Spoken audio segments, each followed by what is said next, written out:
conservative estimates show that the size equivalent to 4 football pitches of tree cover is destroyed every minute across the world. The World Bank estimates also shows that global waste is to the tune of about 30,000 double axle tipper trucks of waste is generated across the world every minute. And on noise, it shows that the World Health Organization estimates that about 1.1 billion young persons between the ages of 12 to 35 have the risk of losing their hearing as a result of exposure to noise in recreational settings. On Galamsey and the problems of illegal small-scale mining, we all can attest to how destructive it is also to our environment. These alarming statistics is further worsened by the low levels of public accountability, rule of law, and corruption, which sometimes pertains in the management of our environment. So the question for all of us is, what can we do to ensure that the environment is managed sustainably, especially for the future generations? On this note, I would welcome our guests, representatives from the Arap Coordinating Unit, our development partners, stakeholders in the implementation of the accountability, rule of law, and anti-corruption program, which is in short Arap, our traditional authorities here present, representatives of faith-based organizations, youth groups, women groups, persons with disability or disability organizations, media practitioners, our listeners, viewers, ladies and gentlemen.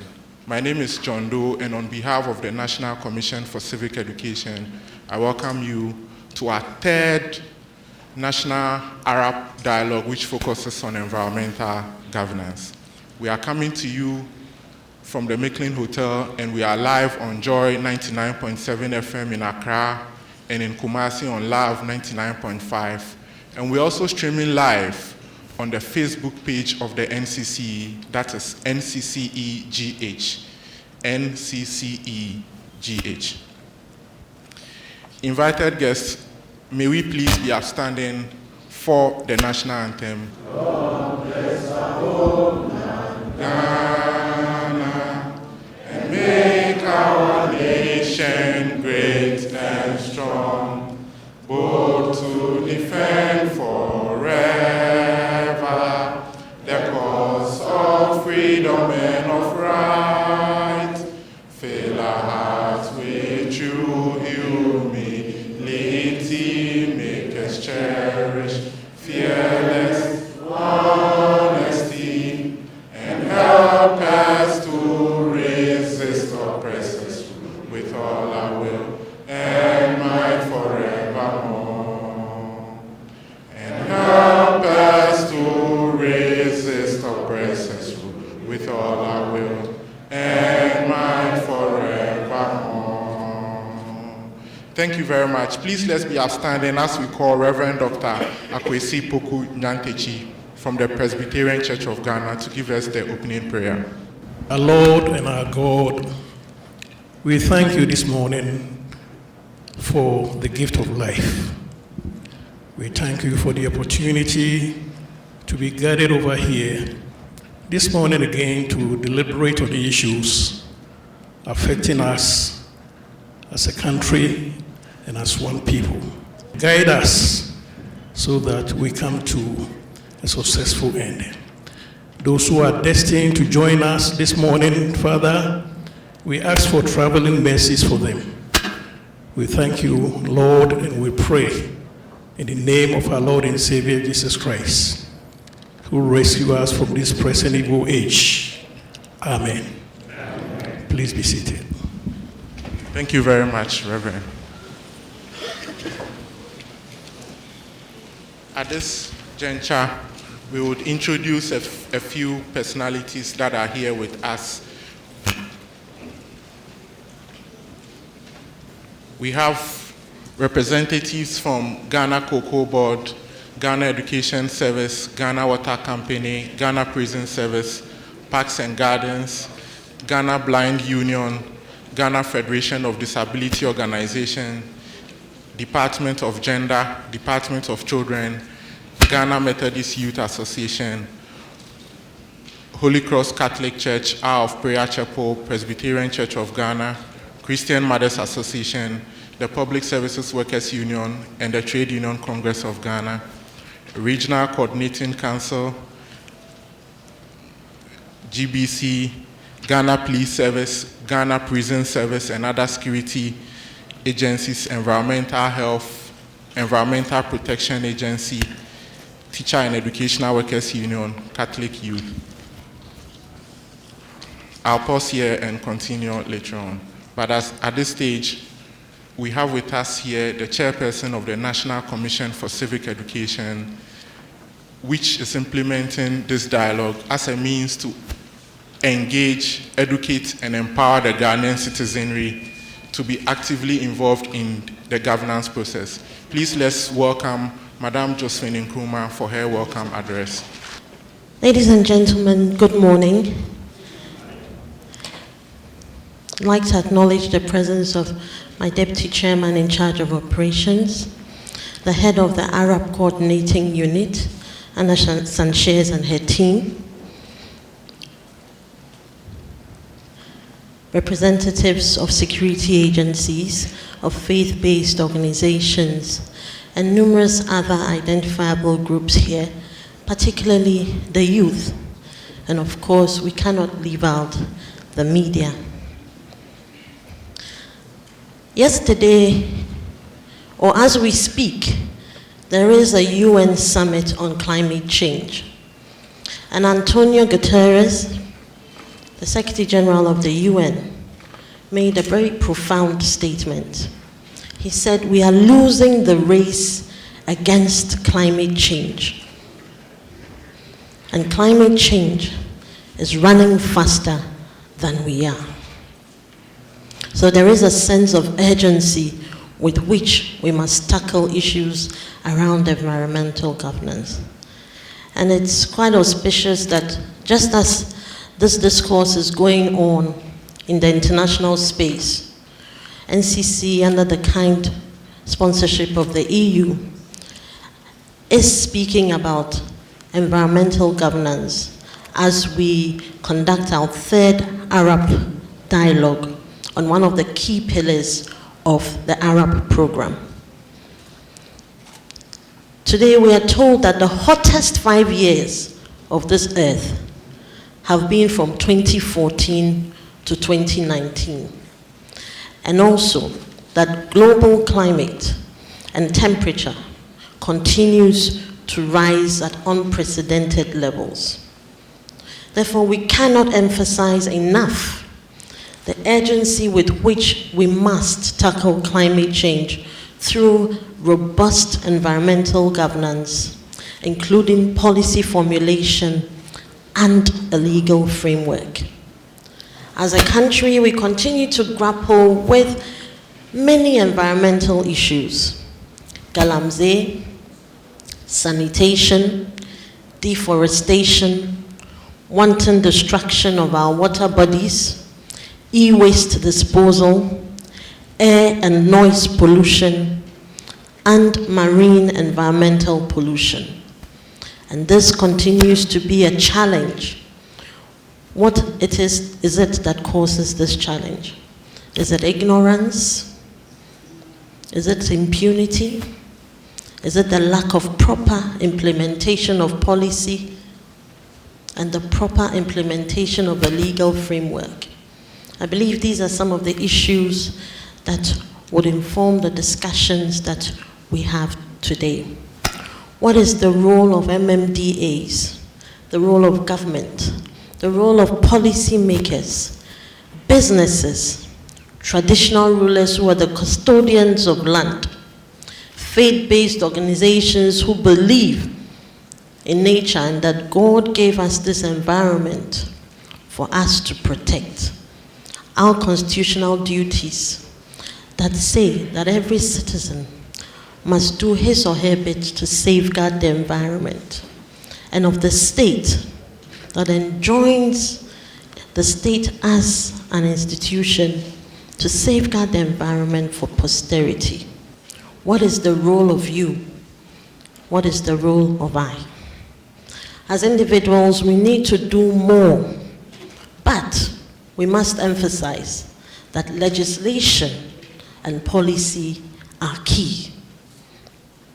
While citizens play our part, nobody can take away the fact that, again, policy and legislation are key. What are businesses and manufacturing firms and industries doing that take account of people and the environment as much as their profits? What are traditional authorities doing that take account of their role as custodians of land without colluding with private partners to destroy our environment? Significantly, as a nation, we should begin to enforce legislation and address corrupt practices and activities that fuel the abuse of our environment and makes for weak environmental governance. As we continue these series of dialogues, I urge all of us to re-examine what we do on a daily basis and begin to be more sensitive to our role in making the environment a sustainable one. Our research on public opinion on corruption, public accountability, and environmental governance in Ghana, as was conducted a couple of years ago, seeks to inform how NCC tailors our education on the pillars of Arap, and today is one such of these activities. We need to see more pressure from our youth because that is key. As Greta Thunberg said, she has become an international phenomenon on climate change, a young 16-year-old Swedish girl who speaks up with such passion when it comes to the environment, and yesterday had the opportunity to address leaders of government at the UN Assembly.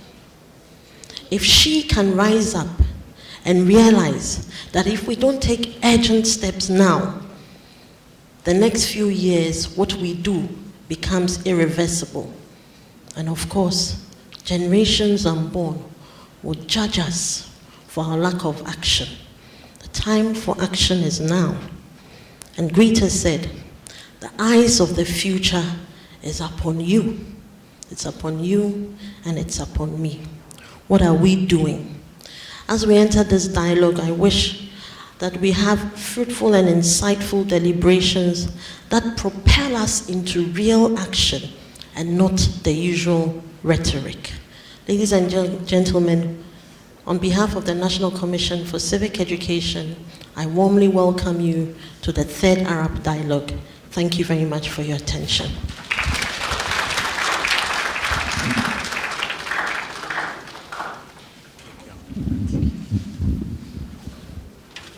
Thank you very much, Madam Chair.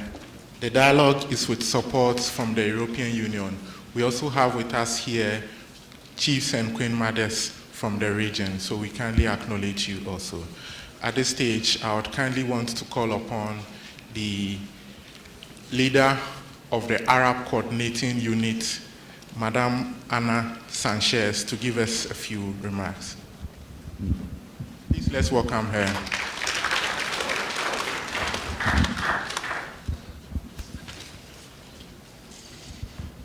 Good morning, Excellencies, local authorities, dear NCC colleagues, ladies and gentlemen. It's my great pleasure this morning to be at this dialogue, an open and a frank space for analysis and debate. Arap has been collaborating with the National Commission for Civic Education since its inception in 2016. With support from the European Union, FIAP and NCC embarked on a study of investigate public perception on the state of corruption, public accountability, and environmental governance in Ghana. The research, entitled Public Perception of the State of Corruption, Public Accountability, and Environmental Governance in Ghana, was undertaken to commence the implementation of the program. In light of this, among other key areas of work together, it's work to highlight the support in environmental governance that conduct our program in close and a very good productive relationship with the Environmental Protection Agency in several areas.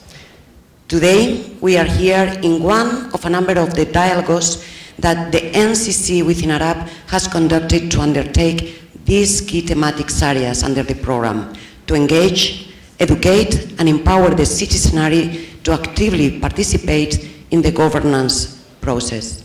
Informed and participate citizens is a crucial pillar of the democratic life and rule of law.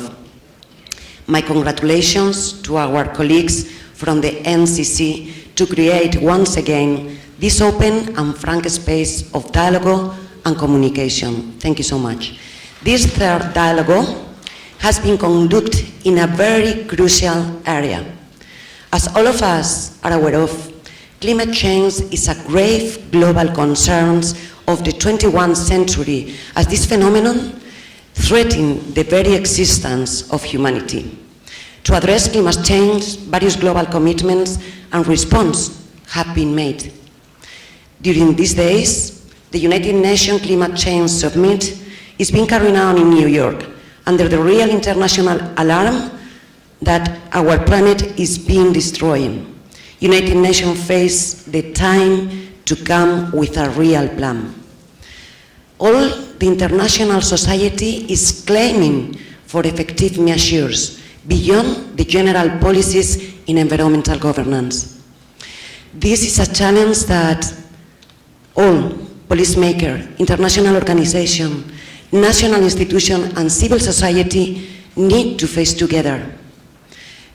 To effectively take these measures all together worldwide, have to face the challenge of rule of law, the improvement of accountability in environmental governance, and the fight against corruption as a threat to get the attained and a sustainability environment in our world.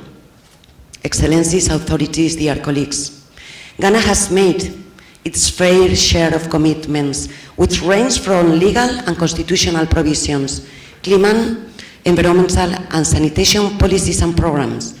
Nonetheless, it's necessary to bear in mind that progress can only be made through effective implementation of these commitments that are related to good environmental governance. I would like to conclude by commending the Ghanaian institution and its society for the positive stride towards in environmental governance, a crucial pillar to promote and better Ghana, this world, and the world of our future generations. Thank you very much. Thank you very much, Madam Sanchez. At this stage, we will go straight to introduce our moderator, and he takes over with moderating the panel discussion. Our moderator for today is our usual suspect. He's a lawyer and broadcast journalist. The name is Mr. and Lawyer Samson Ladi Anyanini. So at this stage, he would introduce the panelists, and then the panel discussions will start from here. Thank you very much. Over to you, Samson. As I walked into this place, I made an observation and wished that it was real. But guess what? It's fake. And it's unable to produce the purpose for which it serves, beyond decoration. What I'm stepping on now, it's supposed to be grass. It's not.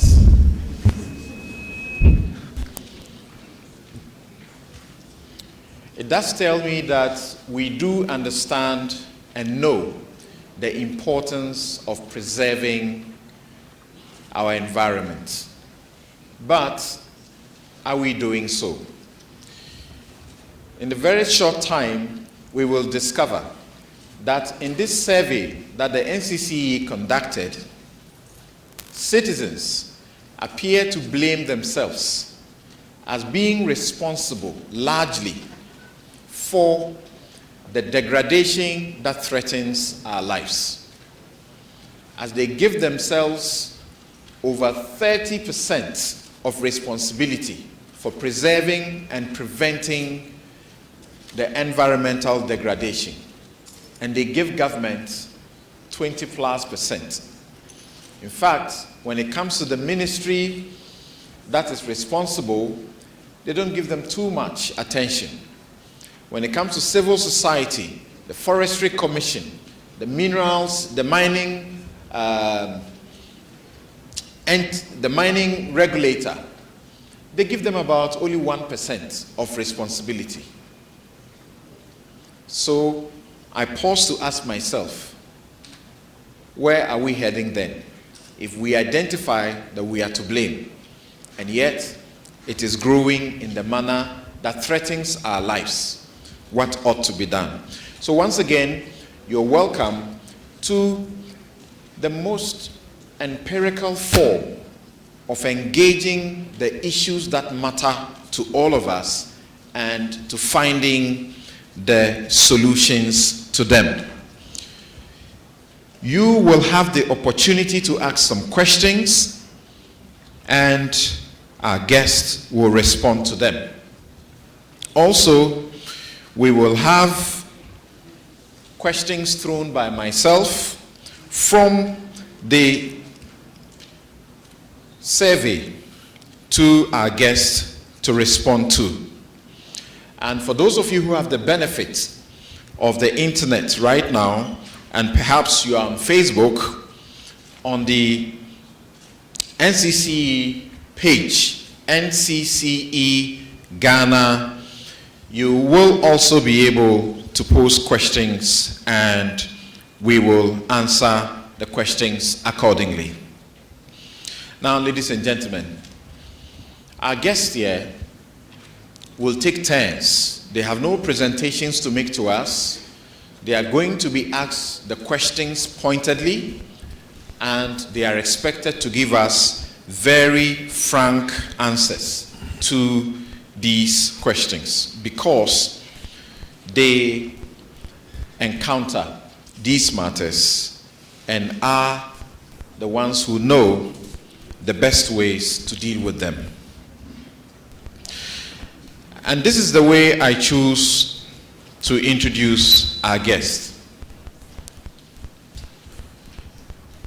They'll tell us their full names, they'll tell us where they are coming from, and make a commitment to us that they will tell us, they'll be brutally frank and tell us what the problem really is and what the solution is that is eluding us.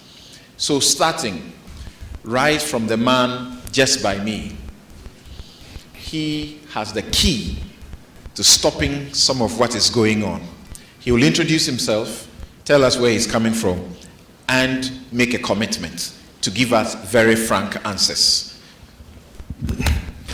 Thank you very much, moderator, and good morning to you all. My name is John Puamang.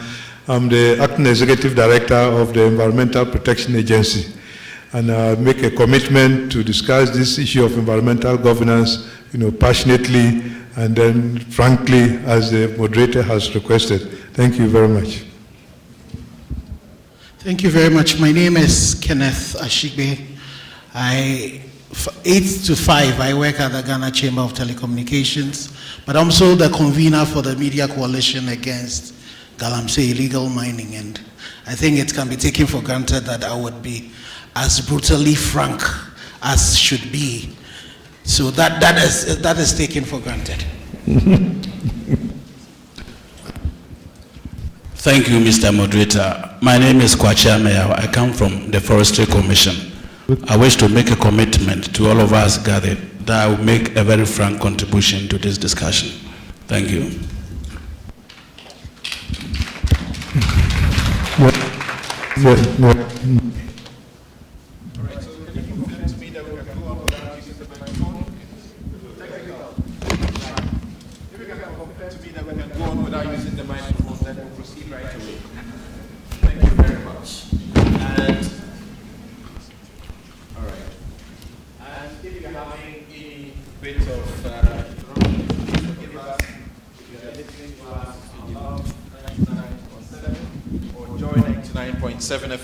In Accra, Love 99.5 and Joy 99.7 FM in Accra.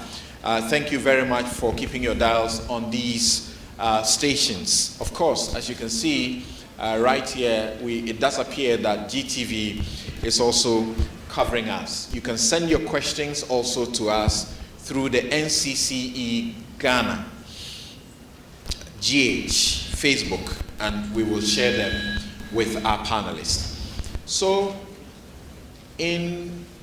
as he said, the usual suspects in moderating today's dialogue. But I begin on a most unusual note, because that's not the familiar way I have done this moderation over the period. Now, I begin with Mr. Ken Ashibe.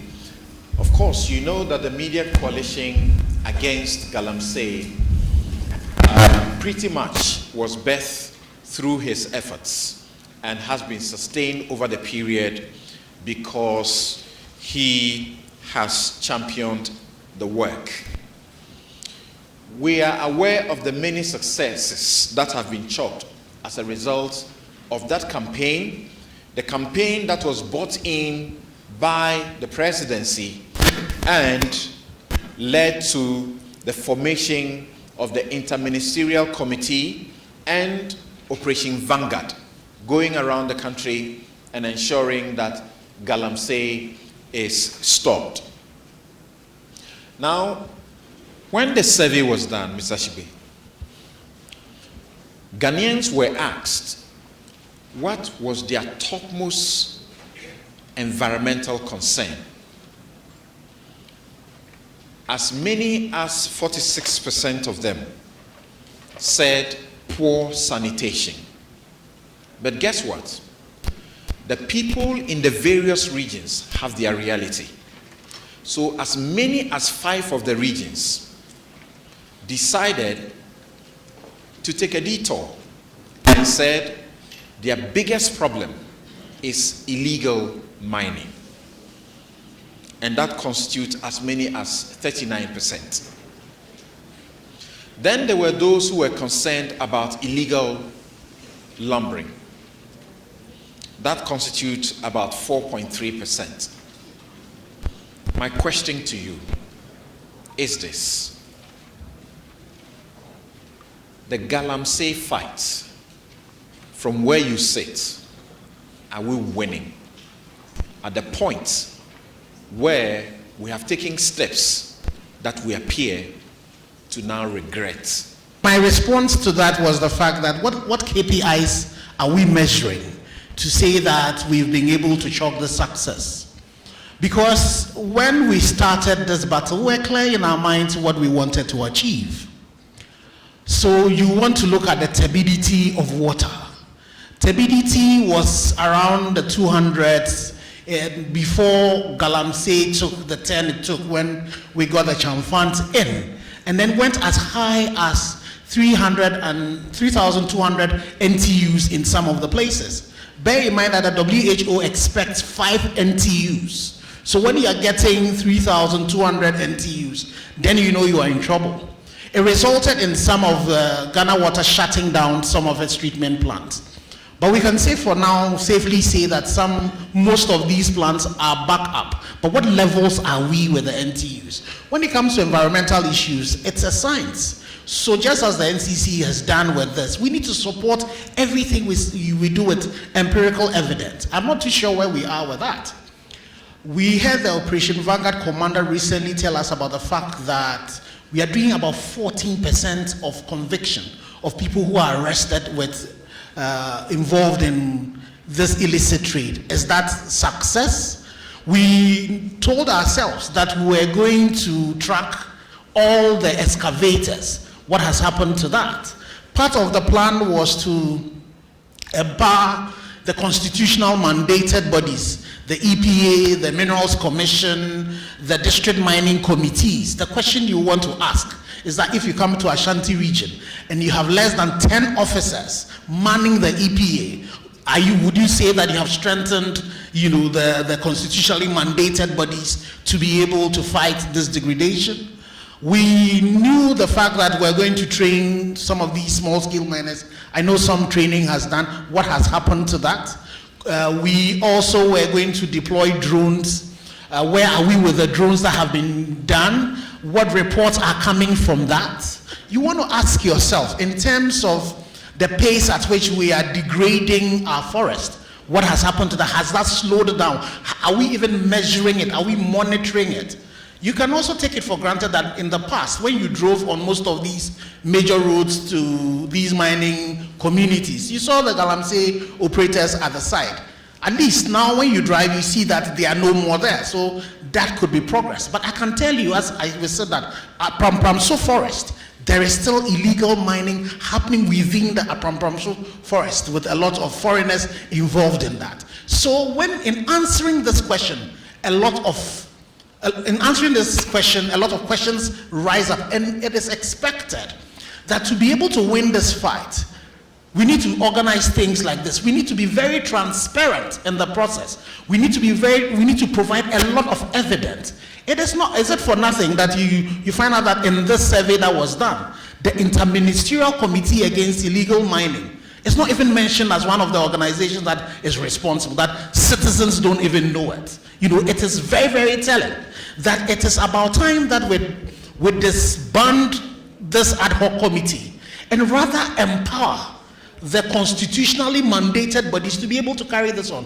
So, Samson, to answer the question, I would say that we have won some of the battles, but there are a lot more that has to be done. And one of the fundamental and cardinal ones is to be able to carry all citizens along. Because they tell you that they think that they are responsible for it. But how are they going to know if they don't know what is happening?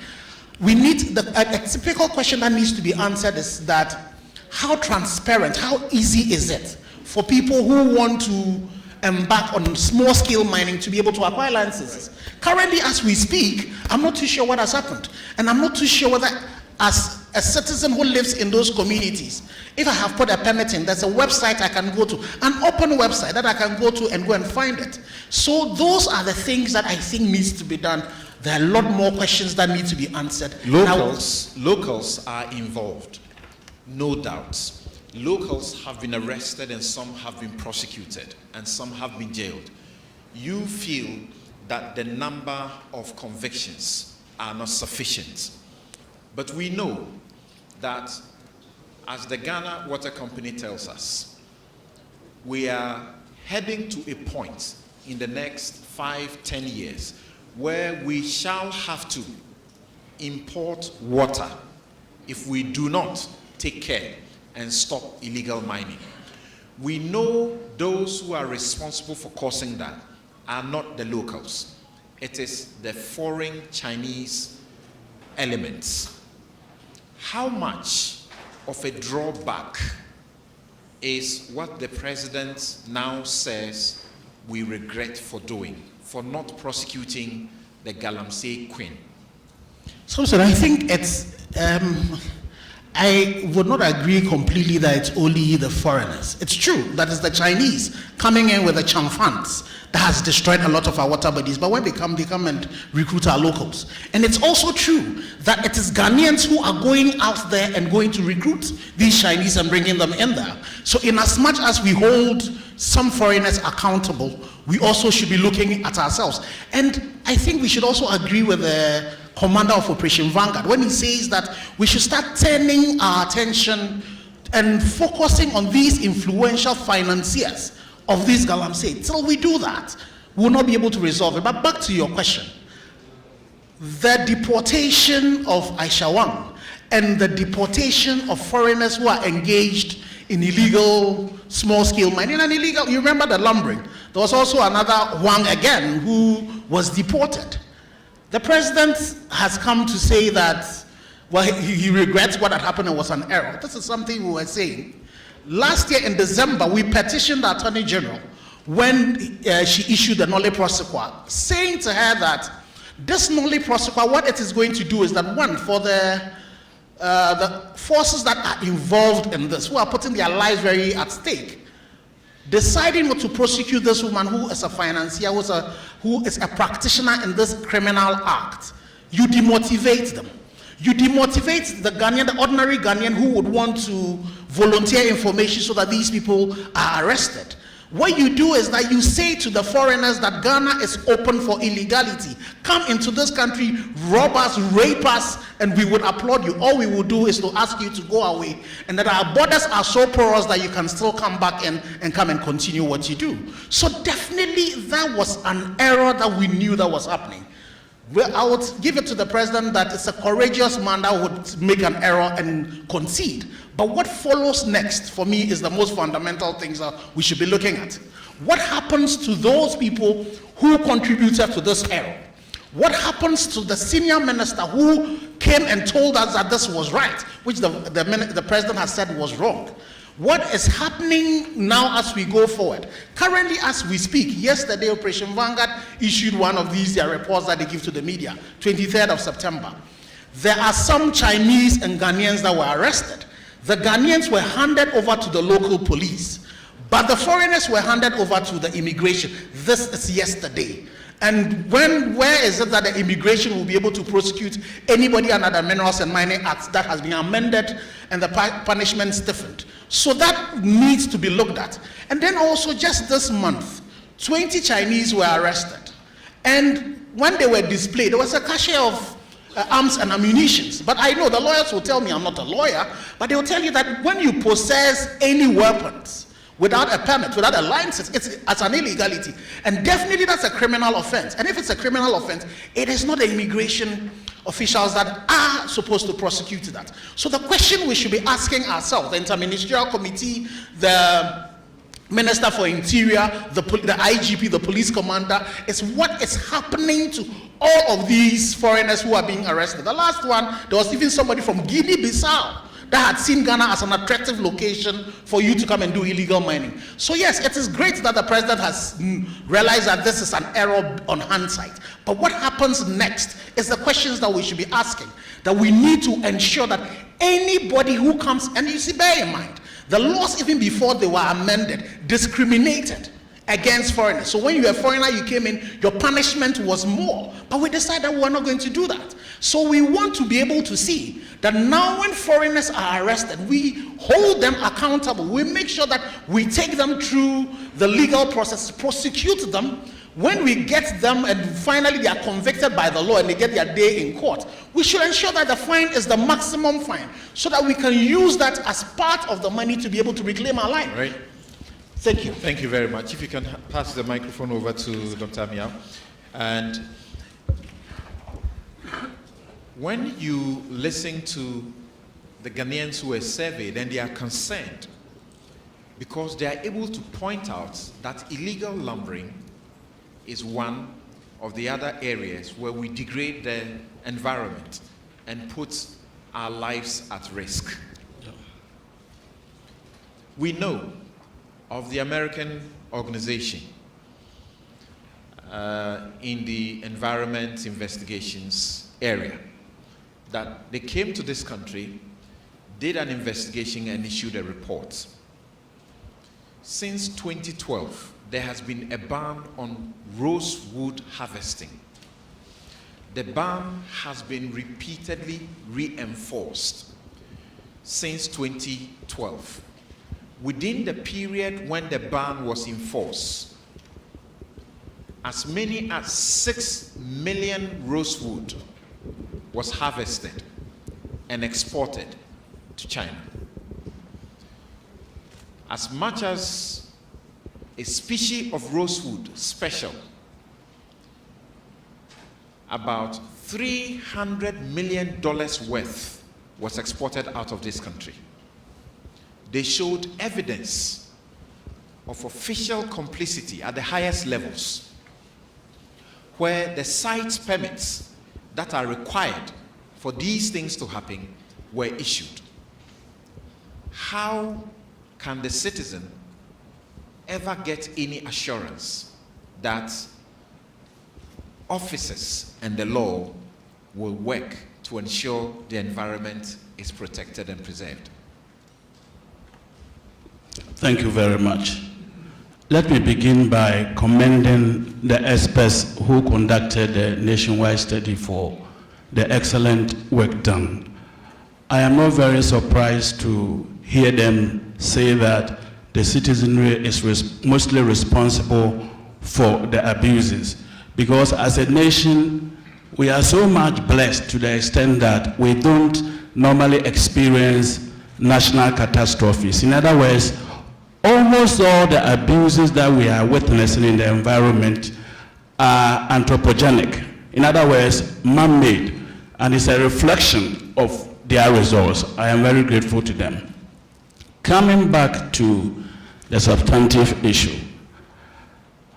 Issues on Rosewood, we have been contending with them for quite a long time now. And I remember less than 1 month ago, my boss held a press conference and gave the position of Forestry Commission on that. With all respect and humility, once my boss has spoken on it at the national level, to a very big and well-attended press conference with all the responses, please spare me the Rosewood issue and let us talk about other issues generally. I wouldn't want to preempt what he has talked about, because it was a very comprehensive press conference that he held, and the press also serialized all the reports for more than 2 weeks. So if you do me a kind favor in that, I'll be very grateful. Doc, I respect that, but the question is this. The respondents who are concerned about the degradation of the environment because the governance of the environment is poor, who also admit that they are largely responsible for what is going on, are the same people who identify that they, through their tax and through the political system, have appointed persons or officers to play the role they expect to preserve and protect the forest or the environment. They say non-enforcement of the law is a large part to blame for what is going on that threatens our life. My question to you, respectfully, sir, is not to contradict your boss, but to give an assurance to the citizens that whilst there existed a ban for rosewood, within the period of the ban, 6 million trees were harvested. $300 million worth of rosewood was exported out of Ghana to China. How did that happen? How can they be assured that when they do their part, officers will also do their part? Because the evidence was shown where the permits that are required were issued, even when the ban was in place. Thank you for another opportunity. Yeah, as already indicated, what the international agency put into the public domain has been contested by the Forestry Commission. The view of Forestry Commission is contrary to what they presented, much as the abuse of rosewood is not being ruled out. The position of the Forestry Commission is that the real facts have been misrepresented, and that was what my boss sought to do. Having said that, there is a part of the rosewood story which is not told, and having had this opportunity, I will let everybody know about it.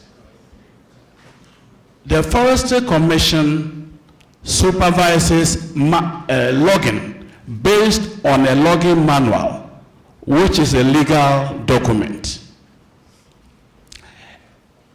It also operates based on technical manuals of procedures. These manuals of procedures don't permit logging in ecologically fragile areas in this country. Incidentally, the endemic ecological zones are where the rosewood is found. The rosewood endemic zones are almost all ecologically fragile. So in its strictest sense, logging is not permitted in these areas, whether it is rosewood or any other tree species. On the other hand, on matters of policy, Forestry Commission is always willing to cooperate with all other state agencies when it comes to matters pertaining to the overall sustainable development of this country. And that was why when the Fufusu Solar Road was being constructed and the road had to pass through a forest reserve, a permit was issued to a few number of timber contractors to salvage those trees that occurred within the road corridor, because that was about development of the country. The second issue also had to do with the construction of the Bui Dam. Within the dam catchment area where there were trees, a permit was given to people to extract those trees. And legally, there is a social responsibility component which prospective timber contractors have to satisfy once they have been given official permit to fell trees. So for the first time, when they went to execute these permits and had to fulfill the social responsibility components that provided monetary incentives to people in these ecologically fragile areas for the first time. So they got to know that, oh, so is it true that when people come to log here, we can benefit like this? And that was the genesis of the problem. The reason was very tangible. It was very legitimate. But the moment the local people got to know that through that logging activity, they could also make money, then they went out of control and started felling indiscriminately. And once there are also illegal loggers in the system who will always want to capitalize on anything, they went in league with them and it became uncontrollable by the Forestry Commission. Forestry Commission is represented in the original 10 regions. We are yet to work about the possibility of deploying substantive managers to the newly created regions and districts. But the fact is that we are represented everywhere. There are measures in place to ensure sustainable logging. So many of them, at the appropriate time I will mention them. But having said that, the magnitude of the task on our hands is such that no single officer, and for that matter, no single region or district can claim to have answers to these problems. So that if the communities where the felons are done, they are prepared to condone and connive with the illegal operators, what can a poor forestry officer do? Much as I will not hold brief for any forestry officer. Some have been killed, some have been maimed, some have been brutalized. And it's on record. The press will bear me out. So the fight is a collective fight. Forestry Commission has never said anywhere that it can single-handedly tackle the problems. And that is why Forestry Commission recognizes the concept of collaboration and has deliberately put in place structures to ensure the involvement of all stakeholders. All right. We will be coming to you to learn about the structures and policies you have put in place to reassure these citizens, because at this time, they are not sure that you are doing your job of preserving and preventing the degradation of the environment. Can we pass the microphone on to our next guest to take this question? And I'm asking a very simple question based on the majority concern. The majority concern, 46%, is that the major environmental problem is poor sanitation. We had a 1960 law that said if you were littering, if you are cooking in an unhygienic place, among others, if you left litter around your own house, you could be subject to pay 200 Ghana cedis. In 2012, we took a different decision in the new law, Public Health Act, and decided to upgrade the punishment to 3,000 Ghana cedis plus or jail term of 3 years. Yet every day you hear that littering, people are dumping when it's about to rain. They are throwing their refuse into the drains. They are choking us up. We're getting flooding as a result of all of these acts of indiscipline. What is the role of the EPA in ensuring that this does not happen? All right, thank you very much. The role of the EPA in environmental sanitation, when you look at our law, and the EPA was set up by the Environmental Protection Agency Act 490 of 1994, you look at our act, it clearly states our role in waste management. We are not, responsible by law to, organize the collection of waste. That is the responsibility directly of the district, metropolitan and municipal assemblies. That is their role. EPA's role is to make sure that, as an environmental regulator, when these people who are supposed to collect waste are not doing it, we hold them responsible. So, for instance, if we find that there is waste, being disposed of indiscriminately in AMA, we are supposed to, take action against the AMA to make sure that they collect that waste. That is our role. So you can see the tax that we have. But in terms of actual collection, it's not our role. And, the citizens themselves also, in their survey stated that, indiscipline is what, is prevailing. And so you want to find out what, is the actual problem. We have the citizens. So that the actual problem could be that you may give us some guidance. That in our various homes, we know our neighbors who do not have anybody coming to collect their rubbish. They keep them around, and flies will come and settle on them. Everybody else is endangered. That's clearly the EPA's job. Some of them will attempt to burn them right by our backs, and the smoke and everything else. No. That's the EPA's role. No, EPA's role actually has to do with the waste management companies, and then the waste management, the district assembly for that matter. So in this case, we are looking at the AMA, the KMA. So for instance, there was a fire in the landfill at Pune. And so we immediately contacted, TMA. What are you doing? The fire is getting out of control and the smoke is worrying all the people. And our law requires that we serve notices, and then if the people don't adhere to the notices, the next step is to prosecute them. And we have prosecuted AMA before. We have taken AMA to court, and the consequences were not very good. It had to finally be settled at cabinet level. So if EPA is actually supposed to play its key role in terms of waste management, we'll be going to court every day with all these metropolitan, municipal, and district assemblies. Go to court every day, because we want to see that. And, the fact that this is the #1 concern,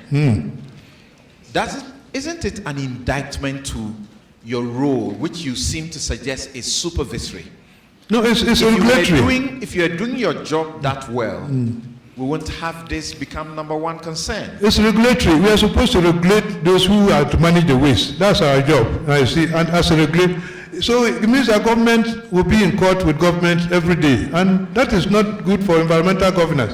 AMA, TMA, KMA, all of them are government bodies. EPA is a government body.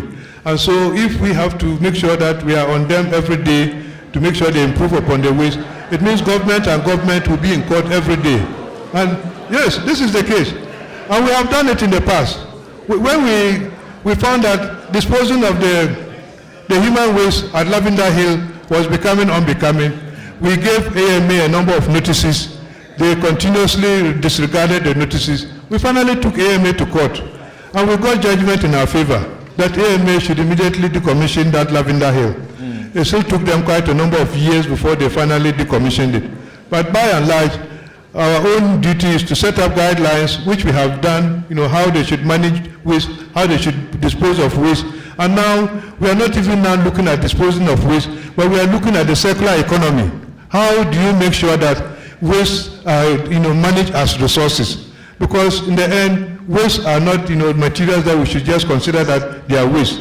Waste, the assembly should make arrangements in place to make sure that these wastes are made into resources so that they get value for people to be able to get money out of them.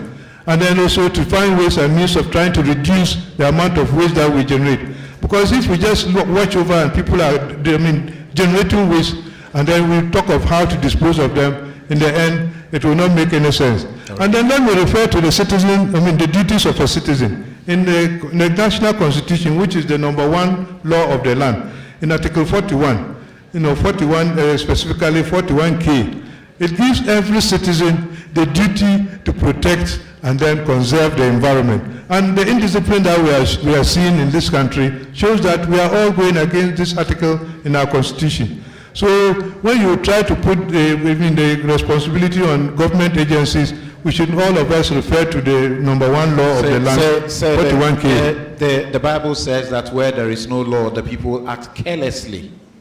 That's the reason there is law. That's the reason you are the regulator. So if the people have identified that they themselves have been indisciplined, the question is, what have you done to that indiscipline to stop the indiscipline? The indiscipline of the ordinary citizens in regards to environmental sanitation is to be handled by the assemblies. EPA, as I said, we are a regulator to regulate those other bodies. So the assemblies, and if you found out environmental sanitation is 46%, one of the panel members should have been from the assemblies, right? Because 46%, that is almost half. But that is directly the responsibility of the local authorities, as we call them. Don't you think that if you were cracking the whip effectively on the MMDCE, so to speak, they would in turn insist that those who are undisciplined will be stopped? In terms of cracking the whip, our main thing in cracking the whip is to issue what we call enforcement notices. When we issue the enforcement notices, we follow up and give time frame for things to be corrected. And by and large, the assemblies always have their own, constraints that they say they don't have capacity and they lack the manpower to do the collection. So we actually do our part in terms of issuing the notices and following up to make sure that they do what they have to do. But we also recognize the challenges that they face in terms of manpower and also the indiscipline in the general society. Because we find that Ghana, open defecation is a #1 problem. And open defecation is not done by, it's done by human beings, by citizens. And then, in some of the areas, there are even toilet facilities, if you go to the coastal regions, for instance. And then citizens, out of indiscipline, still go out and then do open defecation. AMA, took it upon themselves for a number of weeks, and they were arresting people all along the beach and prosecuting them, and finding them. And the situation went down. they relax a bit and the situation has gone. But indiscipline is what we should be looking at. And duties of a citizen, should be paramount. Thank you very much. We'll return to you, but let's hear Mr. Kenashigbe. And we're not pinning you to Galamsey or illegal mining because you are discussing the issues that the respondents have identified by themselves, generally by all of you.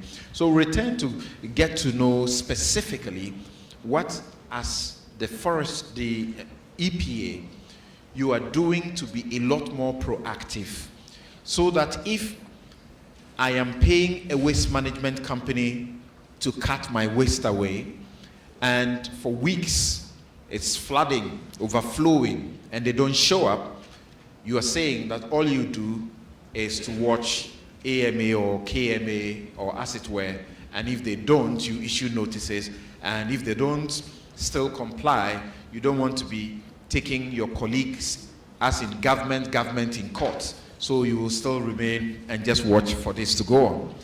What will you say, Mr. Kenashigbe, about what, we have just been told by the EPA? Well, I'm not too sure it's only just the EPA. It's the EPA and the Forestry Commission together, And this is where the voice of we the citizens needs to come in. We've got to a point where, yes, we need to be holding ourselves accountable. But you see, leadership is what is going to transform everything that happens. And I think that one of our major bottlenecks in this country is our MMDAs. The people who are put in there pretend to be doing their jobs. And because of politics, we allow it to happen. It cannot be said that you have a DCE, an MCE, who is the head of the area, who is also the head of the district security, council, who should pretend over all of these things, and these things should happen. But John, my colleague, I think the time has come for us to hold each other accountable. Whether you are, you're a government organization, are you doing your jobs? Because all we hear and all we keep on hearing is we keep on making excuses for ourselves. But our very existence as a people is at risk.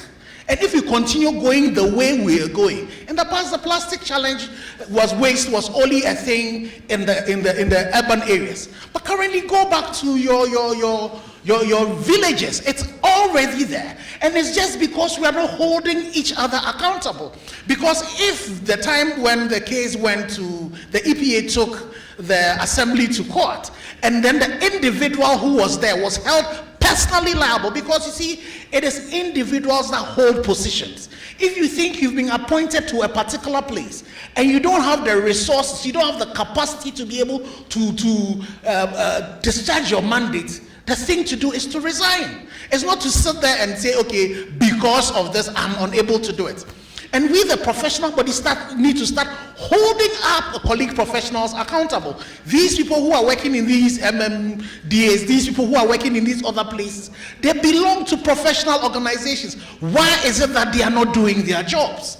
And it's also important that when we start these things, and also to the media as well, that I belong to in some time past, we should not just start it and leave it. Because as the survey had shown to us, the people recognize that this is a major factor. And so if we deal with it, most of the time, our politicians think 4 years. For them, it is about the next election, not about the next generation. But we need to let them realize that even if you take illegal mining, when the survey was done, majority of Ghanaians supported what was happening. And with this survey again, majority are telling you that they believe that sanitation is the major issue. So why is it that when we see these things, officialdom does not want to act? And the more we as citizens continue to do this, and the more we also don't hold them accountable, the more we are going to continue along this spiral. And definitely, we are going on a route that is going to make sure. Bear in mind, Ghana existed some time back, but that Ghana is extinct. If we continue going the way we are going, this Ghana is also going to be extinct. Because our water is going to run out, our lands are going to run out, we'll go to sea, we'll keep on fishing polythene. Mr. Zigbe, the citizens don't seem to think that Parliament has so much of a responsibility in this area. Because they give them some 1 point something responsibility or 2 point something responsibility. and gave the citizens themselves over 36% of responsibility, and gave government as government 20 plus responsibility. Do we need more laws to solve the sanitation problem? For example, Parliament, about 5 years ago, began to talk about the need for a law to make the sanitation days compulsory. Could that be one way to explore, in addition to the laws that already exist? So you're smiling as you're ending your question. You know, in Ghana, one of the things that we have decided to do is to throw laws at things that we don't want to resolve. So when there's a problem, instead of dealing with the problem, we'll come up with new laws again. The problem in Ghana is not the fact that we don't have laws. The problem in Ghana is not the fact that we don't have policies. The problem in Ghana is not the fact that we don't have regulatory systems to be able to manage this. The problems in Ghana is that we don't have the stomach to execute the laws that we have. We have great laws on our books. So I side with the citizen where they say Parliament really might not be it. It is not an issue about more laws. It is an issue about taking what we currently have and executing them to the letter. Okay. That's basically our problem. And we just have this inertia not wanting to be able to do them. The examples abound in places where, you know, the places are clean. You can take a typical example of Rwanda and see what is happening in Rwanda. It is not because the people in Rwanda are any different from us. It is just because the people in Rwanda have decided that they would apply the law to the letter. So we love this thing we call democracy, and when you make this argument, people will tell you that, oh, go to Rwanda, the freedom is not there. But tell me, where can you go and, you know, with our freedom that we have and the directions that we're going to? So I think that what we need to do is to ask the people who are empowered to take the decisions, to take the decisions. Okay, let's have Dr. Amiao, and just a brief on this issue, and then I'll come to a substantive one from the Forestry Commission and what can be done. As if by default, food is sold by the gutters. As you drive around town, the food is sold by the gutter. Meanwhile, we have a law that says when you are caught doing that, you will be paying up to about 3,000 Ghana cedis, or you may go to jail for 3 years. What do you think exactly is the problem? Yeah, I think, let me thank you first. I think I'll go with my brother. We have no problems with making laws because naturally we are very good at documentation. Wherever you do any presentation outside Ghana, it receives a lot of acclamation. But our problem has to do with implementation. And therefore, it's not a surprise that the law is there, but the person continues to do it. Because at any rate, nobody is coming to ensure that she goes by the law and she will go scot-free. And it's only an isolated example. There are several of them. Our problem is with implementation. And unless there is a deliberate effort to implement the laws, there is no point making additional laws. So do you agree with Ken that largely there's some leadership failure? Because once there is an outbreak of cholera, you would discover that we begin to go around these drains, gutters, and dusty places where food is sold, and we begin to ask them to move away. I agree on that. Unless there's cholera, we don't do it. There is also a culture of impunity that must also be checked. Okay. But the question is, do you agree with him that it comes down to leadership failure?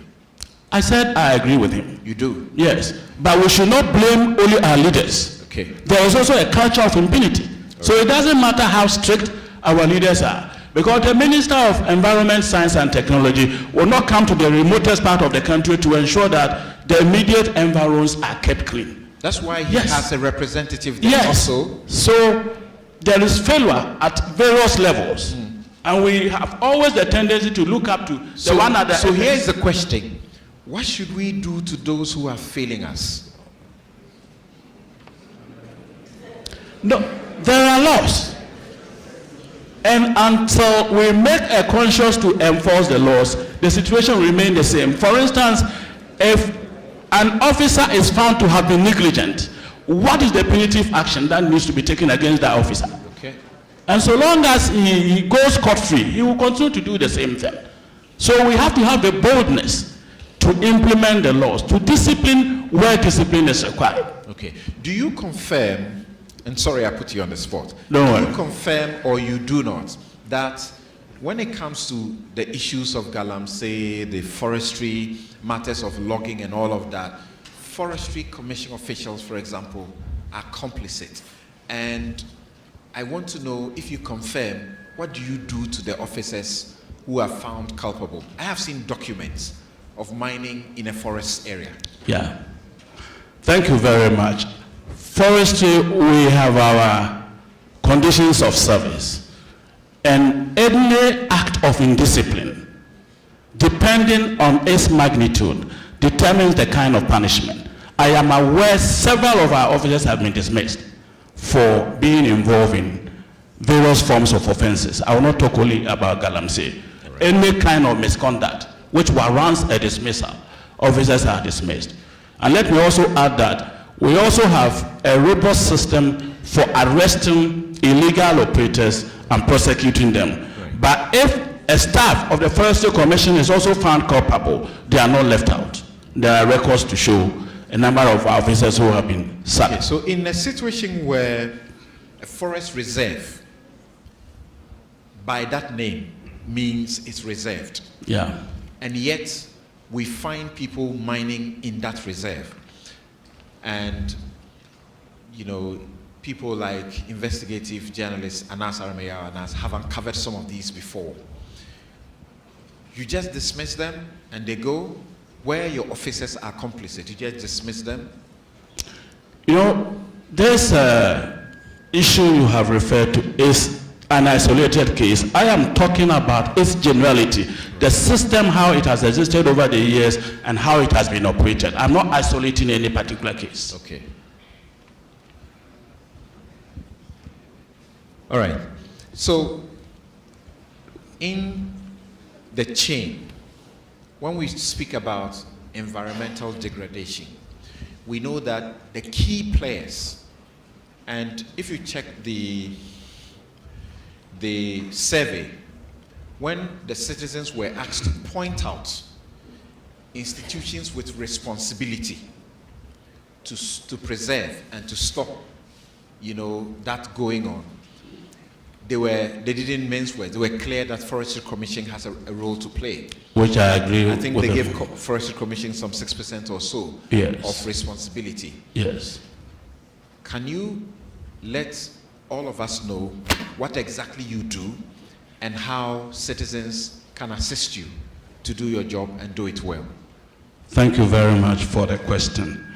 To begin with, I will say that the Forestry Commission was established by an act of Parliament, Act 571 of 1999. And the mandate is to protect, develop, and manage all the forest resources and wildlife resources of this country. It is headed by a chief executive who is the overall head. He is answerable to a 11-member board of the Forestry Commission. And there are 3 main divisions. That is the Wildlife Division, the Forest Service Division, and Timber Industry Development Division. Let me take them one by one. If we talk about the Forest Service Division, it is responsible for the overall general conservation services across the country. In other words, the FSD, the Forest Service Division, is responsible for managing all the forest reserves, 266 forest reserves of the country.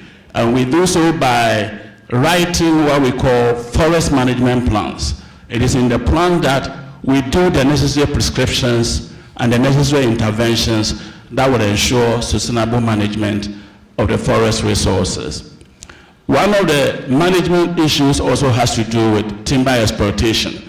A number of timber contractors have been given allocations to do harvesting in these reserves, and it is the staff of the FSD who go in to ensure that they do the right thing. When revenue is generated, it is shared by a constitutional formula amongst the key stakeholders. That's the Forestry Commission itself, traditional authorities, the district assemblies, and the stool lands. In brief, that is about the Forest Service Division. And if you talk about tree growing across the country, it's also their responsibility. There is a forest plantation strategy which spells out what is to be done within the next 40 years. Then we come to the Timber Industry Development Division. As the name literally suggests, they are responsible for overseeing the activities of the timber industry when it comes to registration of new companies, supervision of processing activities, quality control of timber, export of timber outside the country, and also domestic timber trade. That is for the Timber Industry Development Division. And we also have the Wildlife Division, which is also responsible for managing the wildlife resources in the country. So in brief, these are the three divisions, and our staff members are deployed throughout the country to be able to play their respective roles. Mr. Kenashigbe, when people were asked of the causes of the environmental problems that they identify with, sanitation, illegal mining, and lumbering, they point to indiscipline. That's among us. They also point to non-enforcement of laws. And among other things, they point to unemployment. They point to greed. In the manner in which they rank the causes, what would you say is the biggest cause, and what can we do about it? Well, thank you very much. So they put indiscipline as the top, 24.9%. That's right. Then they bring unemployment at 20%, and then greed and avarice at 13.4%.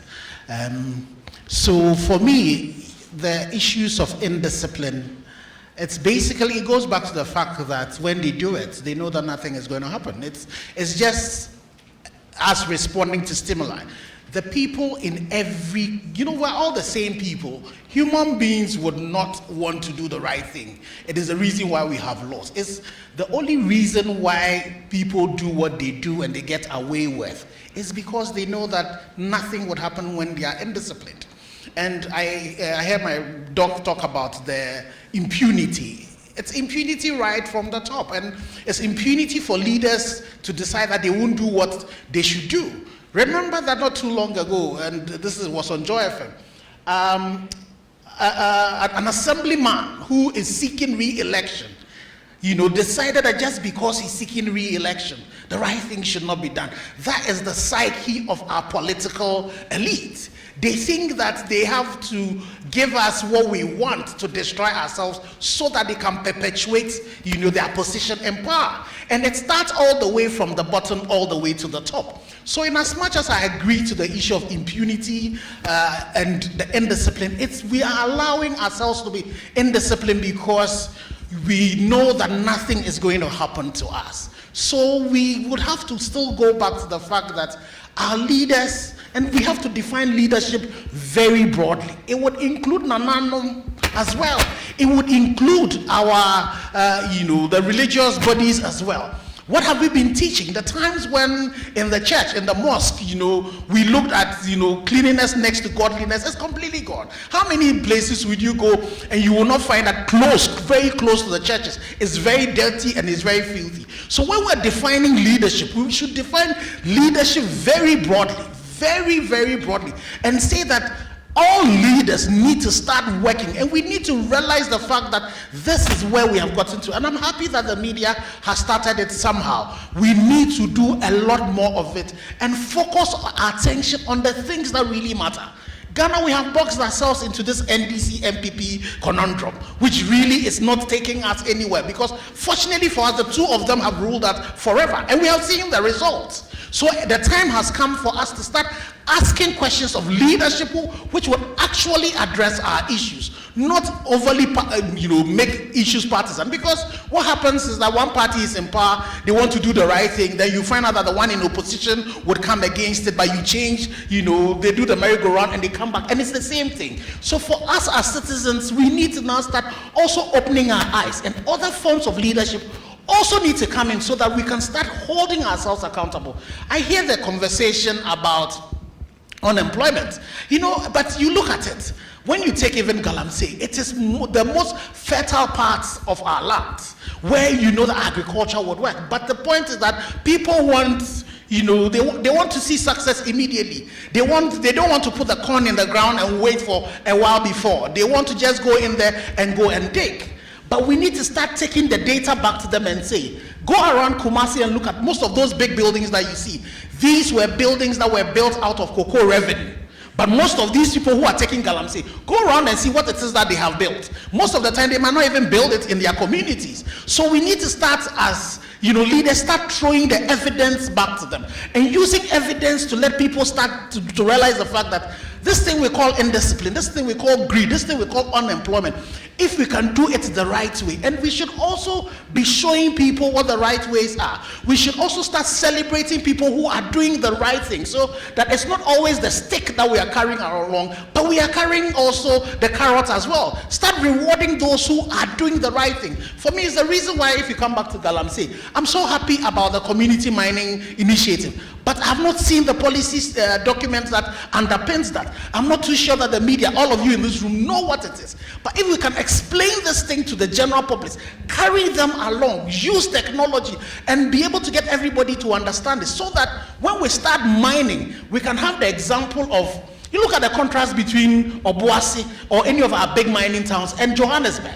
Johannesburg was made on the back of gold. Look into Obuasi and go and see what is in Obuasi. We've mined gold as long as we've mined in Johannesburg. What has happened? But if we can do community mining very well, in such a way that those who will mine will get their share, those whose land it will be that will be mined will also get their share. The chiefs will not just get the royalties and they will just keep it, but it would go back into the community to improve what it is that is going to be done. The dangers you refer to of Galamsey and the reference also to cocoa, how exactly are the causes of these? Unemployment and greed, but not lack of enforcement of law, where the illegal mining has been done. The cocoa fertile land has been destroyed. There's no reclamation done, because the person goes away and he leaves the place as it is. Cocoa farms destroyed. People are not paid any compensations whatsoever. So, once again, my question is, in the hierarchy of the causes that they grade, which one for you is the top? It's just the issue of discipline. The fact that we would not punish indiscipline. That's basically what it is. Because all of us, even so, you see, you would have to put the discipline and the greed together and get a percentage, 19 plus 30, 20, something, So that's about 40, almost 40%. That's where it's coming from. And that is because I would not want to put even leadership and say it's for leadership to create jobs for people. I wouldn't. Let's just take it to the greed issue and then the indiscipline issues. It is because the leaders who have to do what they have to do are not doing it. And I define leadership, and as I said, we define leadership very broadly. So we need to get to the point where in all the things, when it comes to environmental governance, we start holding leaders accountable, and we also need to realize the fact that we have a whole generation that is lost. So we need to start going back in terms of when it comes to solutions, going back to our kindergartens and start teaching that right from there, to the extent that we even hold the children accountable. Start teaching them leadership. I know some schools that have started leadership to the extent that you are sitting in your car and you're driving and you start throwing things and your children start pointing out to you and saying, this is wrong. Right. Okay, so John, he's been preempting my question to you, and a question which I want on the back of that for you to tell us what you have been doing as the EPA. He speaks about leadership, leadership, leadership, and you have Doc also admits that leadership is failing. But can we take the leadership to a different dimension? In the community, what are you doing to the leadership there? Does the EPA do anything at all to educate Queen Mothers, to educate our traditional leaders, and to bring in the church and even the community itself, so they will watch and not only pray. Yes, thank you. Actually, awareness creation is one of the key things that we do as EPA. And when you look into our law, it's a very prominent part, because we feel that that is one of the ways we can change attitudes. The indiscipline we are talking about, people defecating, littering, it's all due to our attitudes towards the environment. And so in our system, we have what we call programs with the schools. We focus more on schools, even though we have community programs, but we have more programs with the schools, where we have environmental clubs. And our offices in the regions, and then the area offices, go out to them regularly to, give them talks and organize them to do cleanup, collection of plastic containers and aluminum cans, to create awareness and also to get some revenue to carry out their environmental club activities. So that we do. The other thing that I need to talk about in terms of the illegal mining is that when this issue of illegal mining became rampant, what we were called upon as an agency to do was to try to find a way to make it easier for people who want to mine to obtain environmental permit. Now, you should know that the cycle is that you first of all go to Minerals Commission and you get allocated a concession. When you get a concession, Minerals Commission tells you to come to EPA for environmental permit. After you get the environmental permit, then you go back to Minerals Commission for them to give you, an operating, license to go ahead and do your mining. Many times people don't follow this cycle. But what we did was that immediately we opened offices in many of these mining areas, Dunkwa, Konongo, Obuasi, Akimoda, in 2016, way back, so that we could position ourselves, to be able to give support, to make it easier. Because by and large, when people want to mine and they feel frustrated about getting permit, they go ahead and they start. And that is one of the reasons for the illegalities. Because in the past, our people used to do, small-scale mining, and that is what we were talking about, unemployment. But they used to do it in a very small scale. You wouldn't feel the impact because they use simple, tools to get something small to take care of the family. That was actually addressing unemployment. But now what we are seeing is actually the grid part, where you go with earth-moving equipment, with Chinese support and other nationals, foreign nationals, to do vast degradation. And that is where the issue is. But for the illegality, it's so difficult because the people are usually armed. And anytime when Operation Vanguard goes in and they arrest, usually you find that they also get some weapons.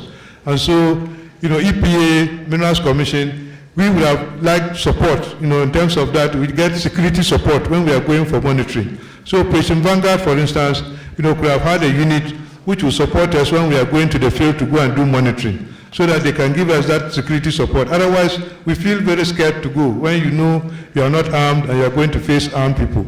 And so this is, going forward, we think that we could get Operation Vanguard to give us a special unit, because by and large, we are the regulatory agencies that have been set up by government to oversee this industry. And we know the technical things which, when we say it's illegal, it is illegal. When you are not doing it according to the permit, we can judge so that we can take action.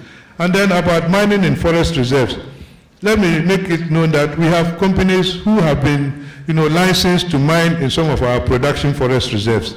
And they have guidelines, that spell out how they should do it.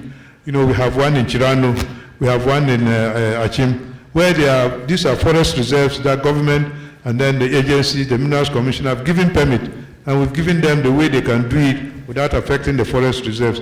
So it doesn't mean that mining cannot take place in forest reserves, but it has to be done according to certain guidelines which we have to work with. So how do you do mining in the forest reserve and still call it a forest reserve? Well, you see, if we want to look at it in that way, then it means that we will not be able to extract a lot of our mineral resources. When you go down, you find that many of our mineral resources... What's the purpose of the forest reserve? You see, even you go to, what do you call it, we went to a place in Uganda. And Uganda, they have got oil fields in a national park. They are drilling from a different distance and then coming underneath the national park and extracting the oil and the animals are moving, tourists are coming around without affecting it. There are ways to do it. You have to spend more money. It is using technology. That it doesn't mean that it can be done. You have to spend more money and adopt the technology which will enable you to extract what you want. Clearly will have to destroy the natural vegetation. No, that's what you are protecting by designating the place a forest reserve. You can even... you want to say something? Even you have something going on in the Lake Victoria where they are going under. You don't have to. You only need to spend more money. And make sure that you use the right technology. Let's have Dr. Amiao quickly, because he wants to say something briefly about this. And we take note that the people surveyed are clearly aware. About 58% of them, more than 58% of them, are aware that the way the environmental governance, the lack of it, or the poor nature of it, is the result for diseases and sicknesses. Already, as I said, the Ghana Water Company, if there is nothing that scares us, the alarm they have given is what should scare us, that we are going to have to import water. Now we are not importing it, we can't afford. And they also are aware, 52% plus are aware that water pollution, this is leading to water pollution. 25.6% are aware that what we are doing to the environment is responsible for land degradation. Yes, the forest reserve question. You wanted to say something? To begin with, I would say that throughout the world, for all sovereign nations, they have the prerogative to decide on what to do with their natural resources. You go to Japan, and because of their environmental challenges, they have decided that they will not produce timber even for domestic consumption. They are managing their forests for environmental protection, and that is the decision of the nation. Even timber for domestic consumption, they import.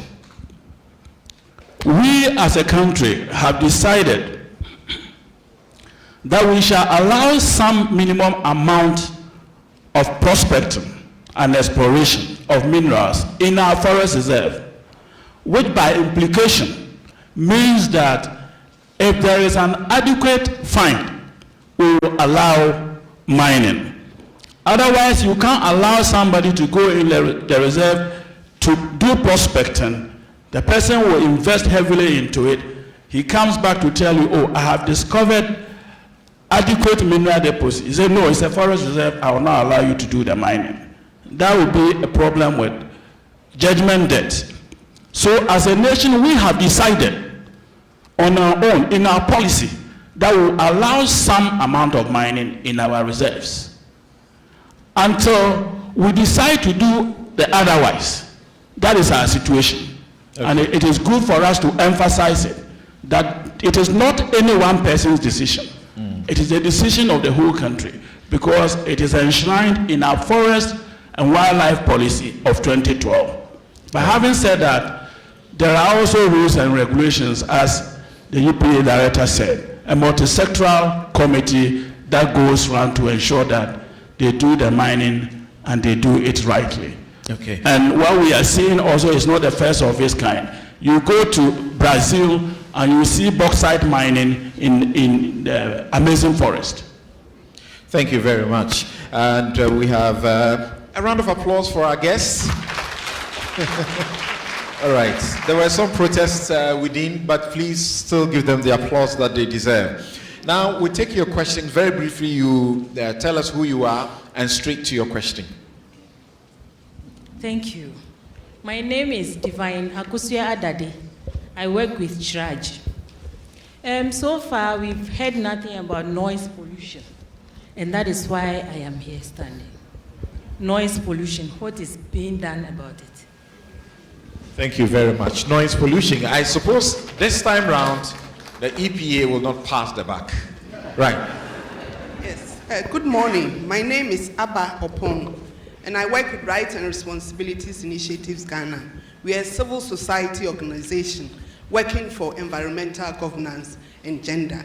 My first question is, I'm a bit surprised that there was no woman as a discussant.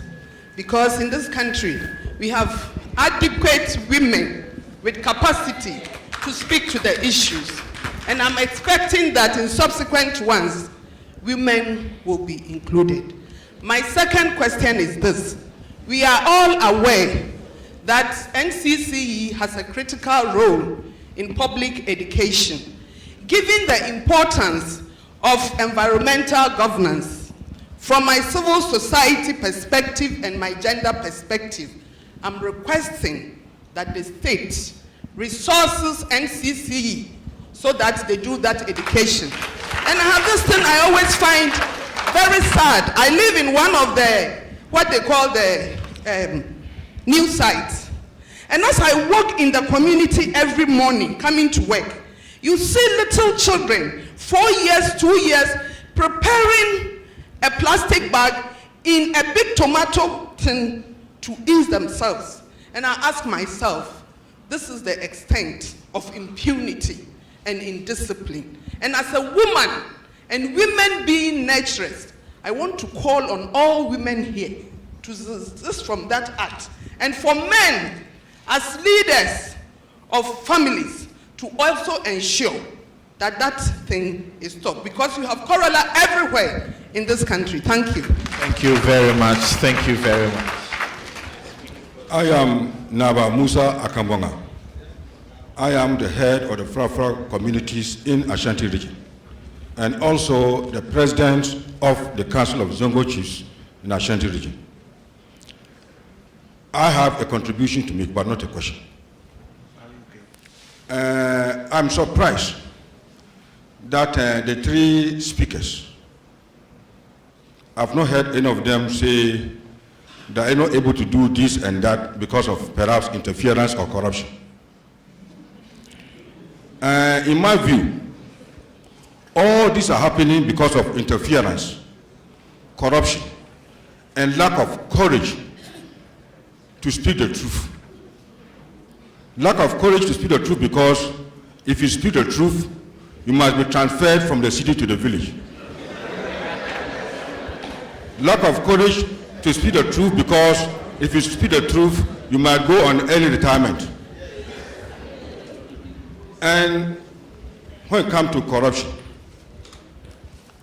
I think it's corruption that has given birth to all what is happening. Without corruption, all this will not happen. And you are a lawyer.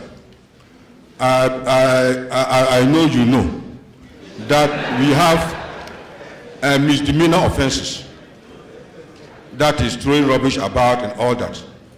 I'm happy the police is here. Ask him, when was the last time he arrested somebody for committing a misdemeanor offense? He's afraid to do it. He's afraid.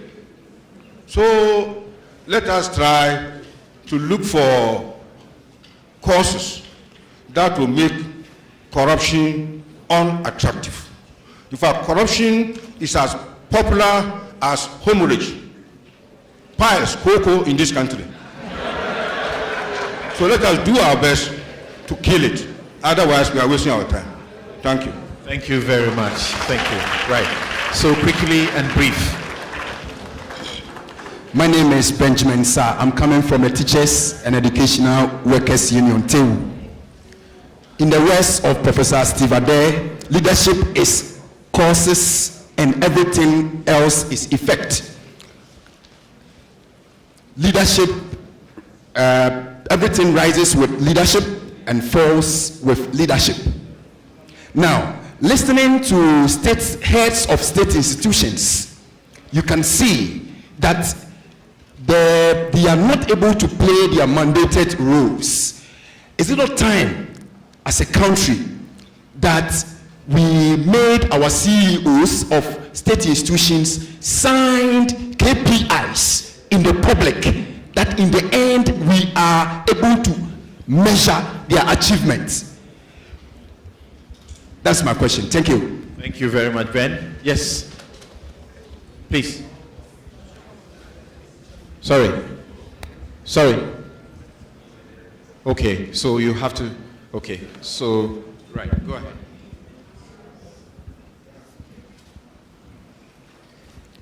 is very happy with this dialogue. This program is very happy. Yourself, he has developed something that is a game that you can use to protect the environment. Before, when he was going home, he saw one gentleman. The person was very nicely dressed. And he was thinking, if that person in a very nice dress, it means he is always clean. The home too is very clean, always. What it means is that person should ensure always the environment is clean.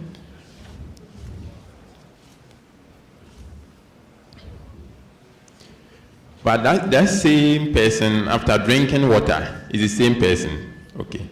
Just throw it out in a gutter, just like that. So he was facing the person, and he felt very shy.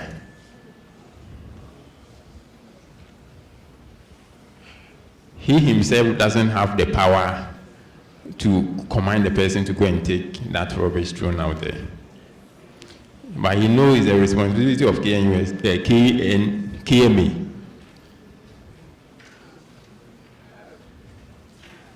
And they have city guys too. Yeah. They are to be roaming about, using a car to prosecute those wrongdoers. But sometimes,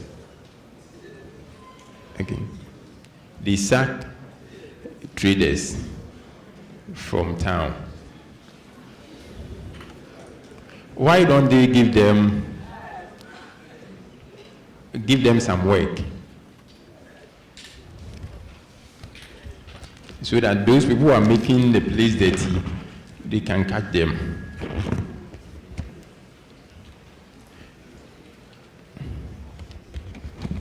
If they keep prosecuting those who are doing that, they can make sure that the environment is very clean. Thank you. Thank you very much. Thank you. Okay, so how many are we in the queue? Okay, so when I exhaust this, then we'll pause. So if you have a question and you want to come forward, please sit for now. We exhaust this, and then I'll do a last round of about 4 questions. Yeah, thank you very much for this discussion. I'm so happy. My name is Reverend Amwa, the Regional Executive Secretary of Ashanti Regional Peace Council. And my question is this on the role of the traditional rulers. Look at the historical perspective of this issue we are talking about, Galamsey, and how well was it managed, and the process, what has happened. You find out that the enforcers are not in everywhere. But it all started when power of the traditional rulers have been taken away from them. So making political economy out of the issue has become the role of the people in the communities and the society. And that is what I have really see about this issue. And the second aspect is about the panel members sitting, the cross-sectorial collaboration with other people in the locality where these issues are taking place. How does that collaboration goes? That is what I want to find. Thank you. Thank you very much. Next two. Please, I am George Ramatin from Ghana Blind Union. How do we ensure that the environment becomes friendly or accessible to people with disabilities? And also, water pollution and noise making across the disabilities. How do we reduce or prevent this? Thank you very much. Thank you. Very last one. Thank you. I am Nana also Dr. Odro Frimpong, Tewu, and Chidamina of Joaso. Please, my question goes to the Forestry Commission.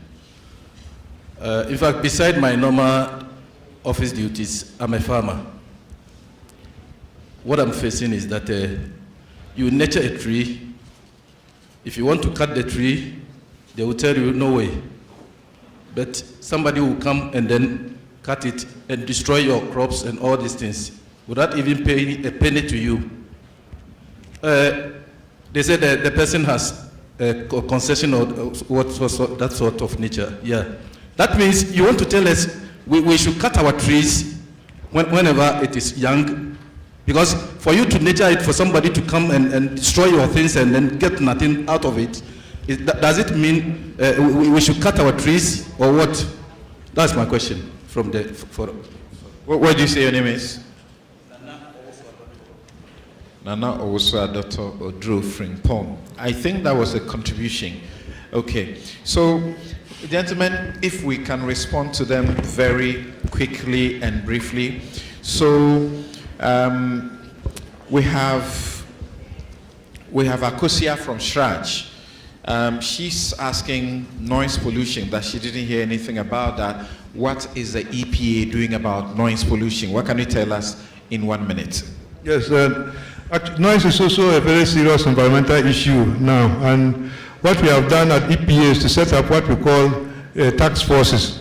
We have a task force made up of the district assembly representatives, EPA staff, and also representatives of the religious bodies as well as the Spinners Association. And so we go around wherever we have noise issues to try to get them to tune their equipment to the noise levels that are acceptable. And as you know, there are noise levels for daytime, noise level for nighttime. So those who do all night services, you have to maintain your noise at 48 decibels, and we can tune your equipment to that 48, and you can have your all night without disturbing anybody.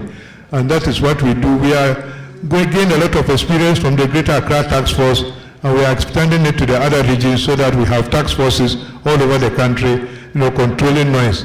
And that also answers the issue about collaboration, because noise, even though EPA has made specifically stated in our law, it is something that we cannot do all by ourselves. That is why we set up, this task force, so that we can collaborate with all the other, responsible agencies to control it. Thank you very much. Some 30 seconds to your time. Can you tell us, some 30 seconds in addition, can you tell us what we should identify as noise and how do we report it? Yes, we have a hotline. Also, we have, you can go to any of our offices if you know where they are, but there are hotlines which I think we'll give to you. But noise is something which, you feel, very disturbed about. But when we go to court, sometimes some of these cases I talk about go to court, we have to go and measure, because we have got standards that you cannot exceed. Okay. But when that happens, we go and measure in the house of the person or in the location of the person who is being affected. So the best way is to record? Yes, okay, even as evidence. Yeah, the Android phones also have got noise level meters in them. Okay. So you can download it, but they are not very accurate, but you can give you an indication of what noise level you are being exposed to. Okay. Yes. You don't pay anything when you make the report? No, for noise we are not taking money. We just, it's a service to the to the community. All right. Yes. Thank you very much. If I may, while I'm having the phone, the mic, they talk about the KPIs. Starting from 2018, public agencies, including EPA, we have been signing performance contracts with the State Enterprise Commission, which is now, State Interest and Governance Authority. So we have KPIs which we are measured by, and 2018 we had report, and then 2019 also we have signed another, what we call performance contract. Okay. And we have KPIs that we are measured by. Thank you. In that case, if we may find out from Dr. Amiao, do you also have KPIs? Benjamin Issa wants to know. Yes, we have it. Okay. All right. Thank you very much. Now, Reverend Amwa is asking that traditional rulers, it does appear we don't bring them in the picture, and that's the problem. We are not succeeding. What do you say? I think he's very right, because from my own experience, in the last 10 years or so, I did an investigation about sacred groves. When you visit our communities, there are patches of forest which the communities themselves have preserved over the years. And it was surprising to know that whilst forest reserves that are under scientific management are being degraded every now and then, some of these indigenous conservation zones have existed for not less than 100 years. So it tells a story. If through their own indigenous conservation mechanisms, they have been able to preserve these areas for all these years, then it means that we cannot do without them. And it also means that if they are made part of the decision-making process, it will carry a lot of weight. Thank you. Kenneth Igbe, the Naba Musa Akambonga says that interference, political interference, he's talking about lack of courage on the part of these leaders to speak the truth. And he says corruption within the system is what is leading to all of this. How true is that, and how can that be overcome? Well, I think Naba was spot on. It's basically our challenge. The fact that we don't have the courage to be able to say, this is not right, I won't do it. And for the lack of the fear that the fear that once I do it, I will be sanctioned.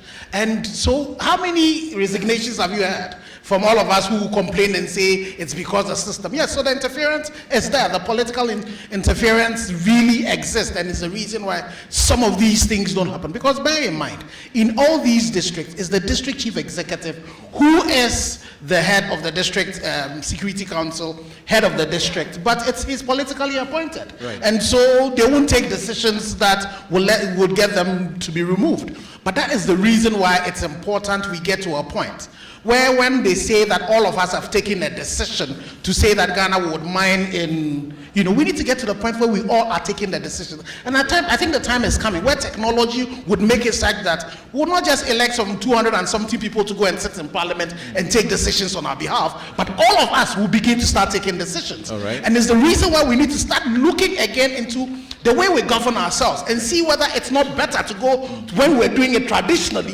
where everybody else was more involved in the decision-taking process. So I completely agree that corruption is at the bottom of all of this, and then the lack of courage for people to hold their conviction. And Auntie Abba, is it Auntie Abba Opong, brought everything to home, reality, about seeing children who are doing what we know goes on.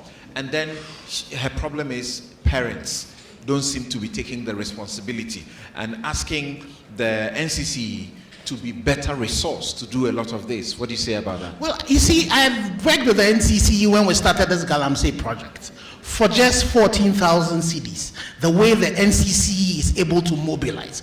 And I have looked back again, I've gone back to look again at their budget since we started this election. Look at how much we are resourcing them. I think what has happened is that the political class has realized the fact that when we empower everybody and people are aware, maybe they will not be able to do the thing they do with elections where they will come with you with 50 CDs and all of that.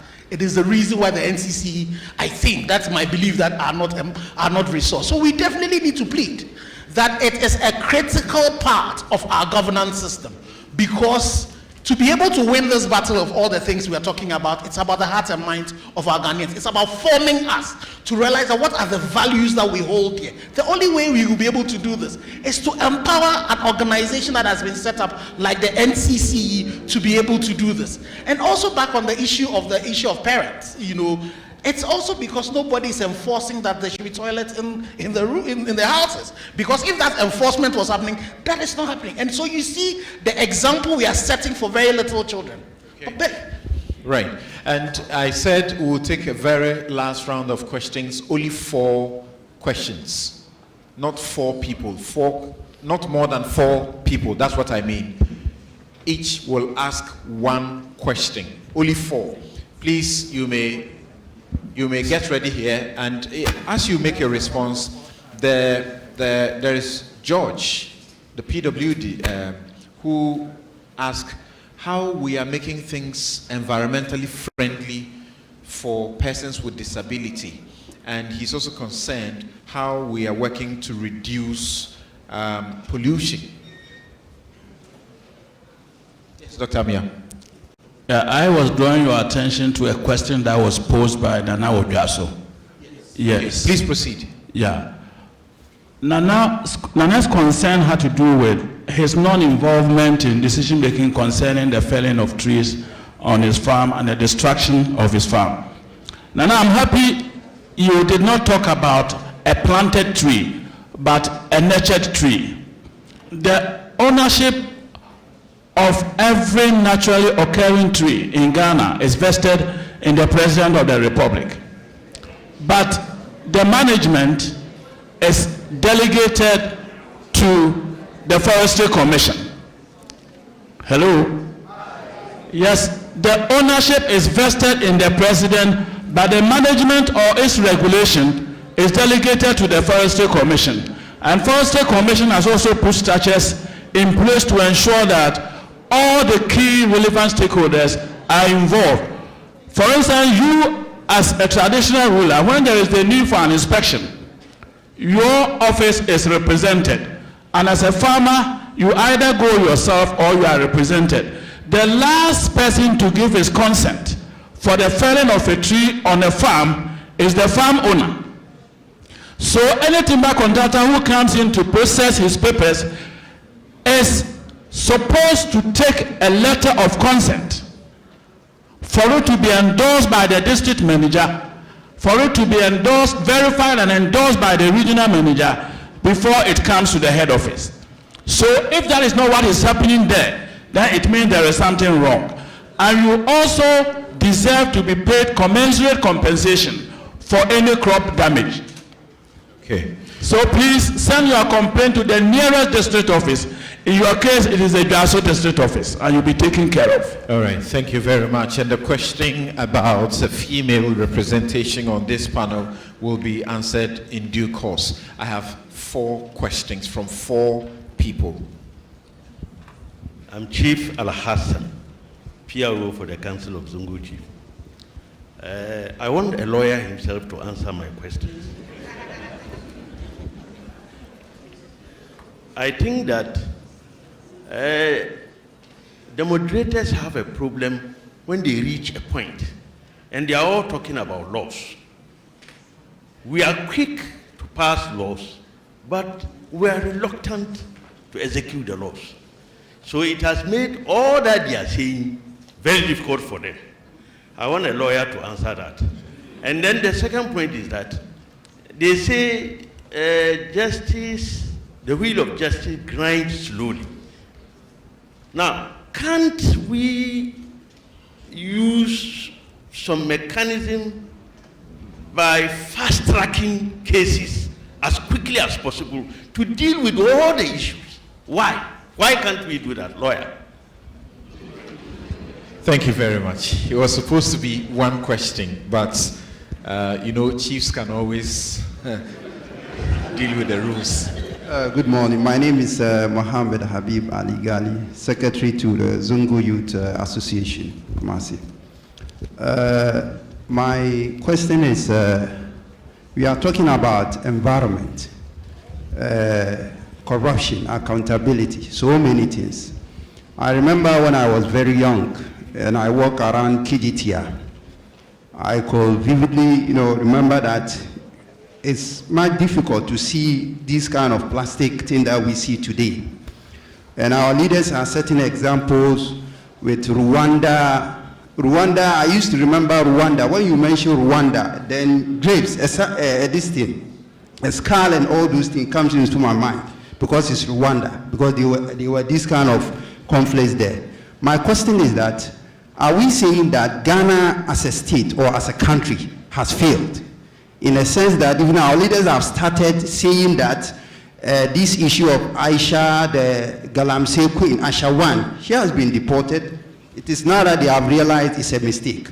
So my question, I repeat, is Ghana a failed state or is failing? Thank you. Thank you. That's a deeply loaded question. Hello. Hello. Please, my name is Ate Grace Maku, the youth president of the Ghana Blind Union and a social studies teacher at Asochin MAJHS. Mine is a suggestion. So far as the fight against illegal mining is concerned, I suggest that until this is complete, encouragement of private sector, for example, the financial institutions that are collapsing, is a major cause of the pressure that is on our illegal sector now. So if the government says he wants to help the youth, then I feel that people are into these activities for job so that they can get their food. So if this should be complete, then private sector businesses must be encouraged. And if you invest and the government is saying we should stop and he wants to help us, then it should be complete by refunding the money of the customers to them. Thank you, Grace. Yes, please come forward. Thank you. Please, my name is Francis Akwesi-Abramankwa, Department of Community Development. I will first commend Joy FM and Love FM on the sanitation campaign. First of all, I would say that we all here are somehow at fault. I'm happy that we have the police here, the bureau chiefs, and the churches. We didn't mention anything about flooding, but I will add that those who will be giving permits for buildings, you see that nowadays, looking at about 90% of our lands on wet areas or reserve areas are being occupied by the various churches. The churches themselves are taking most part of the lands to build their churches. And the unfortunate thing is that they will end up, when after building their churches, they connect their waste into the various reserves over there, the gutters and those things. The police here are at fault. Recently, even the prison service, they were caught at a doom. They connected their their waste into gutters. Love FM will beg that one. Yes, it's true. And the Methodist Church. So I would say that, in fact, we people gather here, you have to take that mantle because it is not fair. I have seen some with my bare eyes that this police thing is connected in the gutters. So please, the law of impunity. You prosecute somebody and the chief will come and say, oh, this is my thing. So you have to change from that act. All right, so we have the prison service and they are objecting right there and saying that the allegations and reference to them is completely and absolutely untrue. All right, so can we have you respond to the questions that have come in? And from the very last questioner, Francis Akwesi-Abramankwa, he says flooding resulting from building permits that are issued wrongly. EPA, I suppose I should bring you in here, building permits that are being issued and issued in ways that don't help and only go to worsen the situation we are discussing now. How does that happen? Yep, EPA actually serves on the planning committees of the assemblies. And we will oppose any kind of building that is going to come in a waterway. If a building is going on in a waterway, many times it does not have permit. It means that the people are building with impunity. But for EPA to countenance putting up a building in a waterway, I think that our regional officers are here, all of them. Our Ashanti regional officer, for instance, serves on KMA planning committee, and we will not countenance that. Not too long ago, sir, it took the intervention of Otumfuo Osei-Tutu himself to stop one such development around this town. But so it means that the person is doing it because he has got some kind of, I don't know how to describe it, impunity, but he doesn't have permit.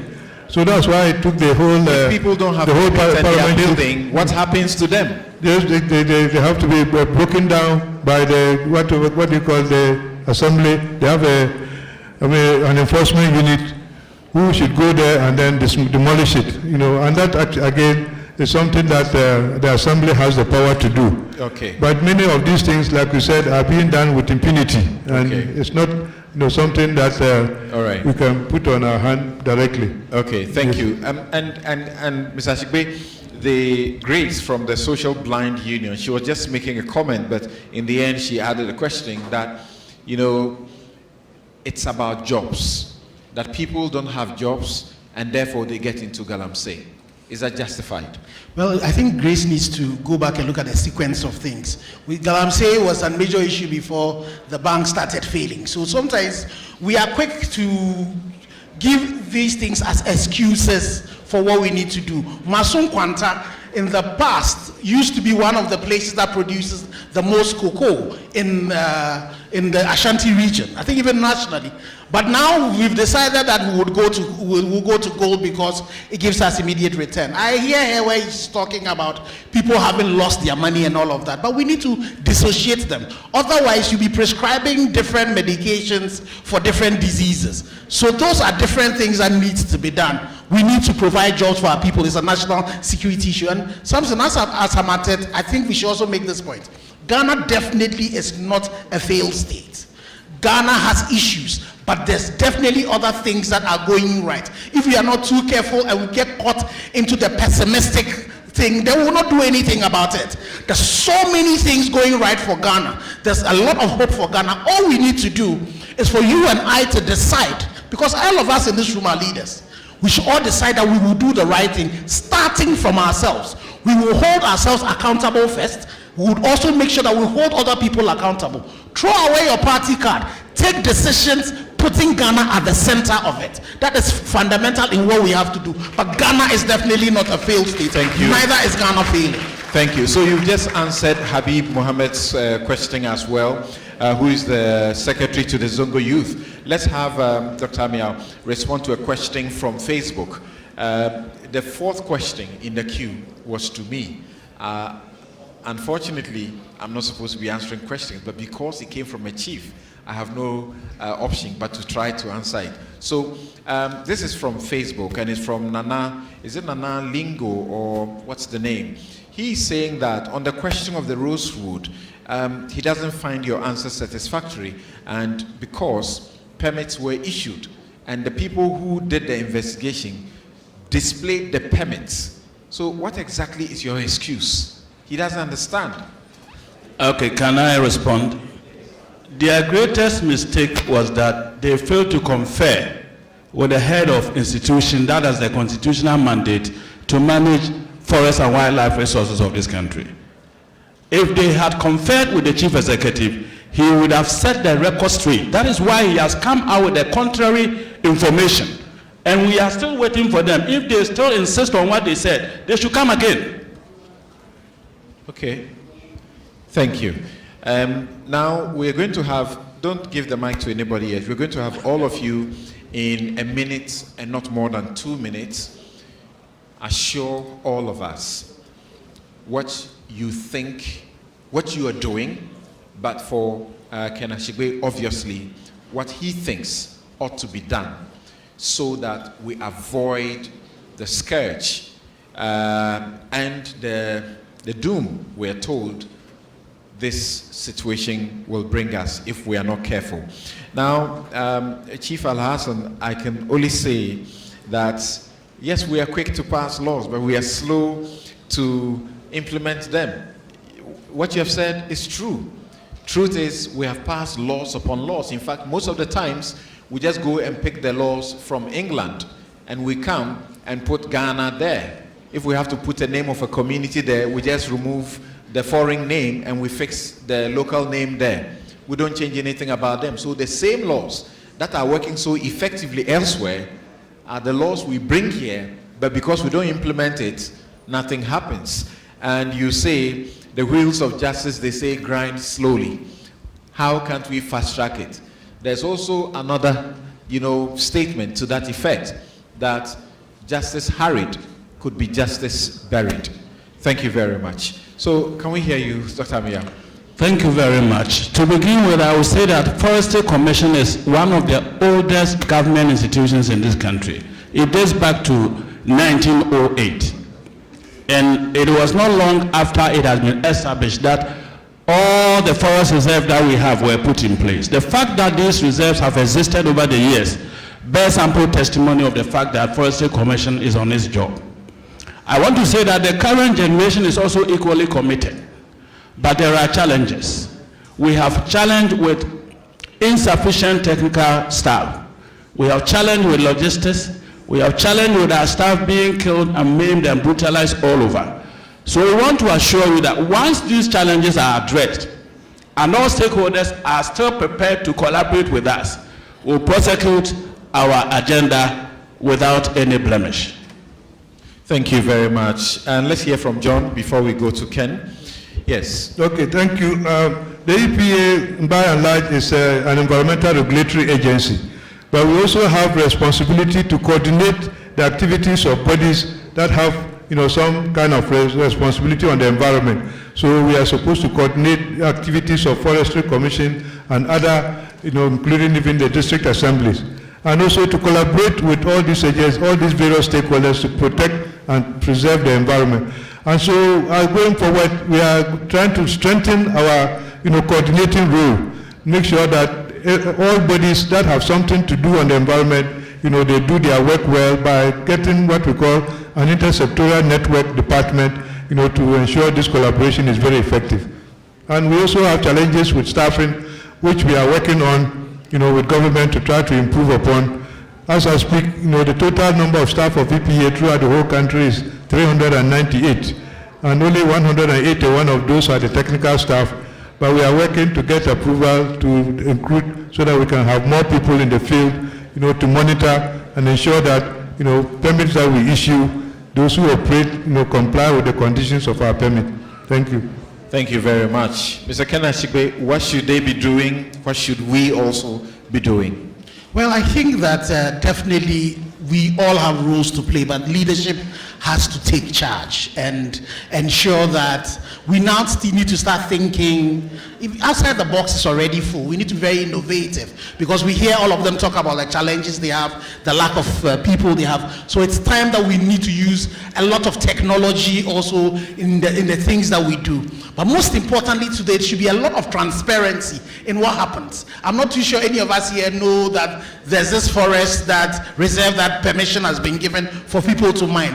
We need to make this information available. We need to ensure that we are carrying everybody along. So right from the local level all the way to the top, a lot of these things should be made known.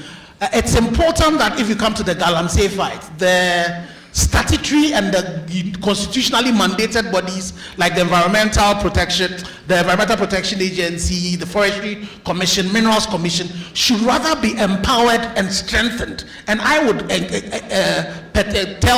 appeal to the government again. It's about time that the ad hoc committee of the interministerial committee really is done away with. And because for them, the ministers are supposed to come up with policy, and these regulatory agencies are supposed to implement them. But once they get caught up in the implementation, who then is doing policy? And these people should be empowered to be able to do their job. I hope that the government would quickly launch the MMIP, which is a more integrated way of dealing with this thing. And then we also need information on all the things that are happening. It was said that we're going to involve a lot more of the chiefs and the people at the local levels when it comes to decision taking for mining and all of that. That should be done. We need to do that, not do that superficially, but do that in detail and ensure that the chiefs are part of it, the religious bodies are part of it. But my next thing is to all of us who are gathered in here, especially the religious bodies, our chiefs, our teachers and all of that. We need to take leadership.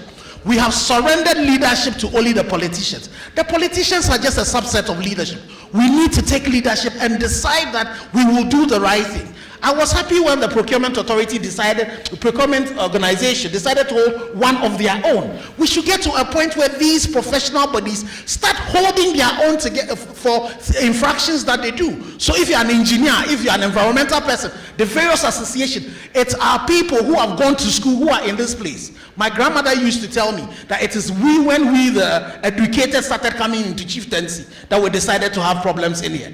So we who have been educated with the taxpayers' money, we should be seen to be doing the right thing, but not use that to rather perpetuate something. And we call it, when we do it, we call it corruption. When others do it, we call it thievery. We need to start calling the spade, and holding ourselves accountable and saying, when we leave here, saying that we will do the right thing. If my boss says I should do something that is wrong, I will do the right thing. And I will put it out there. And so that, and all of us should also start supporting Ghanaians who are doing the right thing. The only way to do it is to start from me and to start from you as well. Thank you very much.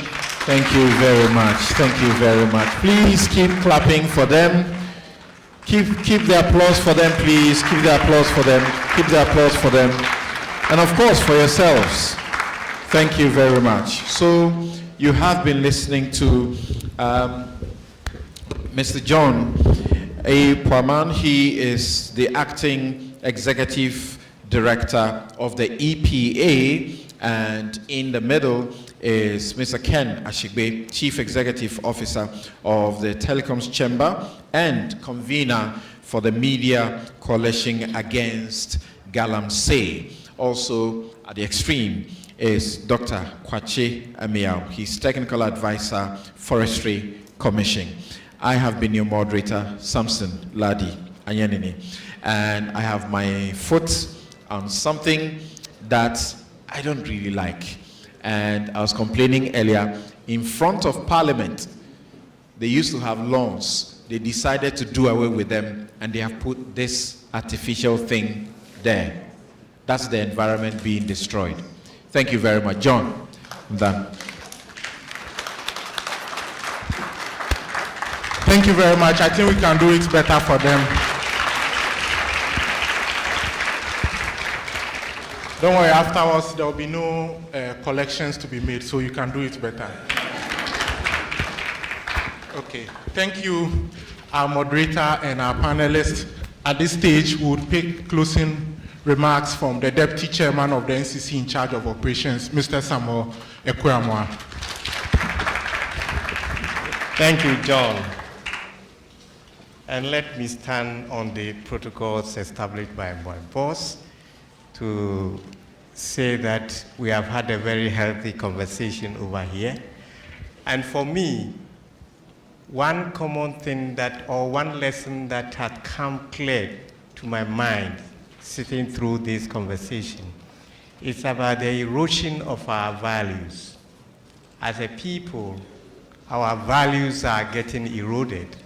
And this is what is driving all the vices, accelerating all the vices that are degrading our environment. This is my personal observation. And if you listen to our chiefs, especially the Zongo chief, he went down to corruption as the baseline. That is the major factor that is driving the vices. And I could not agree with him more. I think that we need to, Nananum and all the people, everybody, almost everybody here gathered, is a family person. We need to go back to our values. And one critical one is the integrity, the value of integrity. If we really hold integrity very high as a value, I'm sure most of the things happening to our environment will not happen. And if you look at the weaknesses in our institutions, you realize that, yes, of course,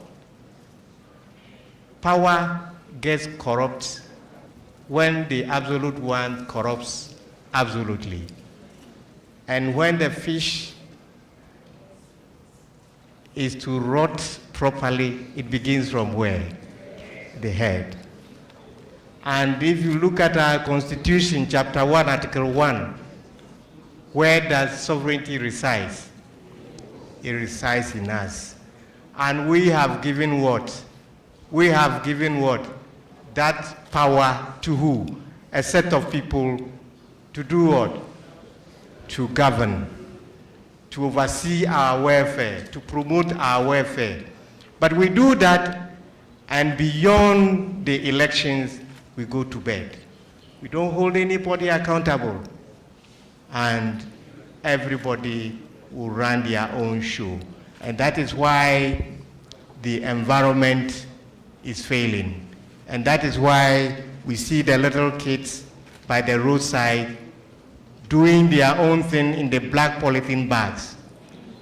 What is the future for these kids? I believe that civil society groups here, chiefs, opinion leaders, FBOs, we all need to stand up to help hold every leader in this country accountable. That is the only solution to the problem. If you don't hold us to account our leadership, we aren't going anywhere towards solution. We need to get up and hold everybody accountable. We rise to go and vote very, very early. Next year, 2020, we are going to vote. Very soon, the district assemblies may also become partisan. And you will see the queues, long queues. Why don't we do the same thing, getting our leaders to account? And by that, nobody will take us for a ride. And without that, we aren't going anywhere. So my word in closing this meeting is that we should go back to our values, we should stand up to hold leaders to account, and we should also participate in every process that will lead to decision making. From the lowest level, from the family level to the community level to the national level. If we don't do this, we sit on the fence, and one day our ecosystem will collapse and we will have no land called Ghana. We thank you very much for doing justice to the discussion, our panelists. We believe that next time when we want to hold another one, we will get the MDCEs to come and participate so that they will take primary information from us to go and put into whatever policy they develop at their level. We thank you all for coming. John, thank you. Yes, there was an issue about gender imbalance in the equation up here. It was institutional request. We made it to institutions. We requested specific institutions, EPA and the Forestry Commission, to give us representatives to come and do justice to this. It's a very good prompt. Next time we are going to tell them that they should also consider in their choice gender. Thank you very much once again. Thank you very much, Mr. Samuel Ekwamwa. And we are, on a closing note, would like to call upon Sheikh Dr. Ismail Said Adam, Regional Imam Al-Asuna Wajama, for the closing prayer.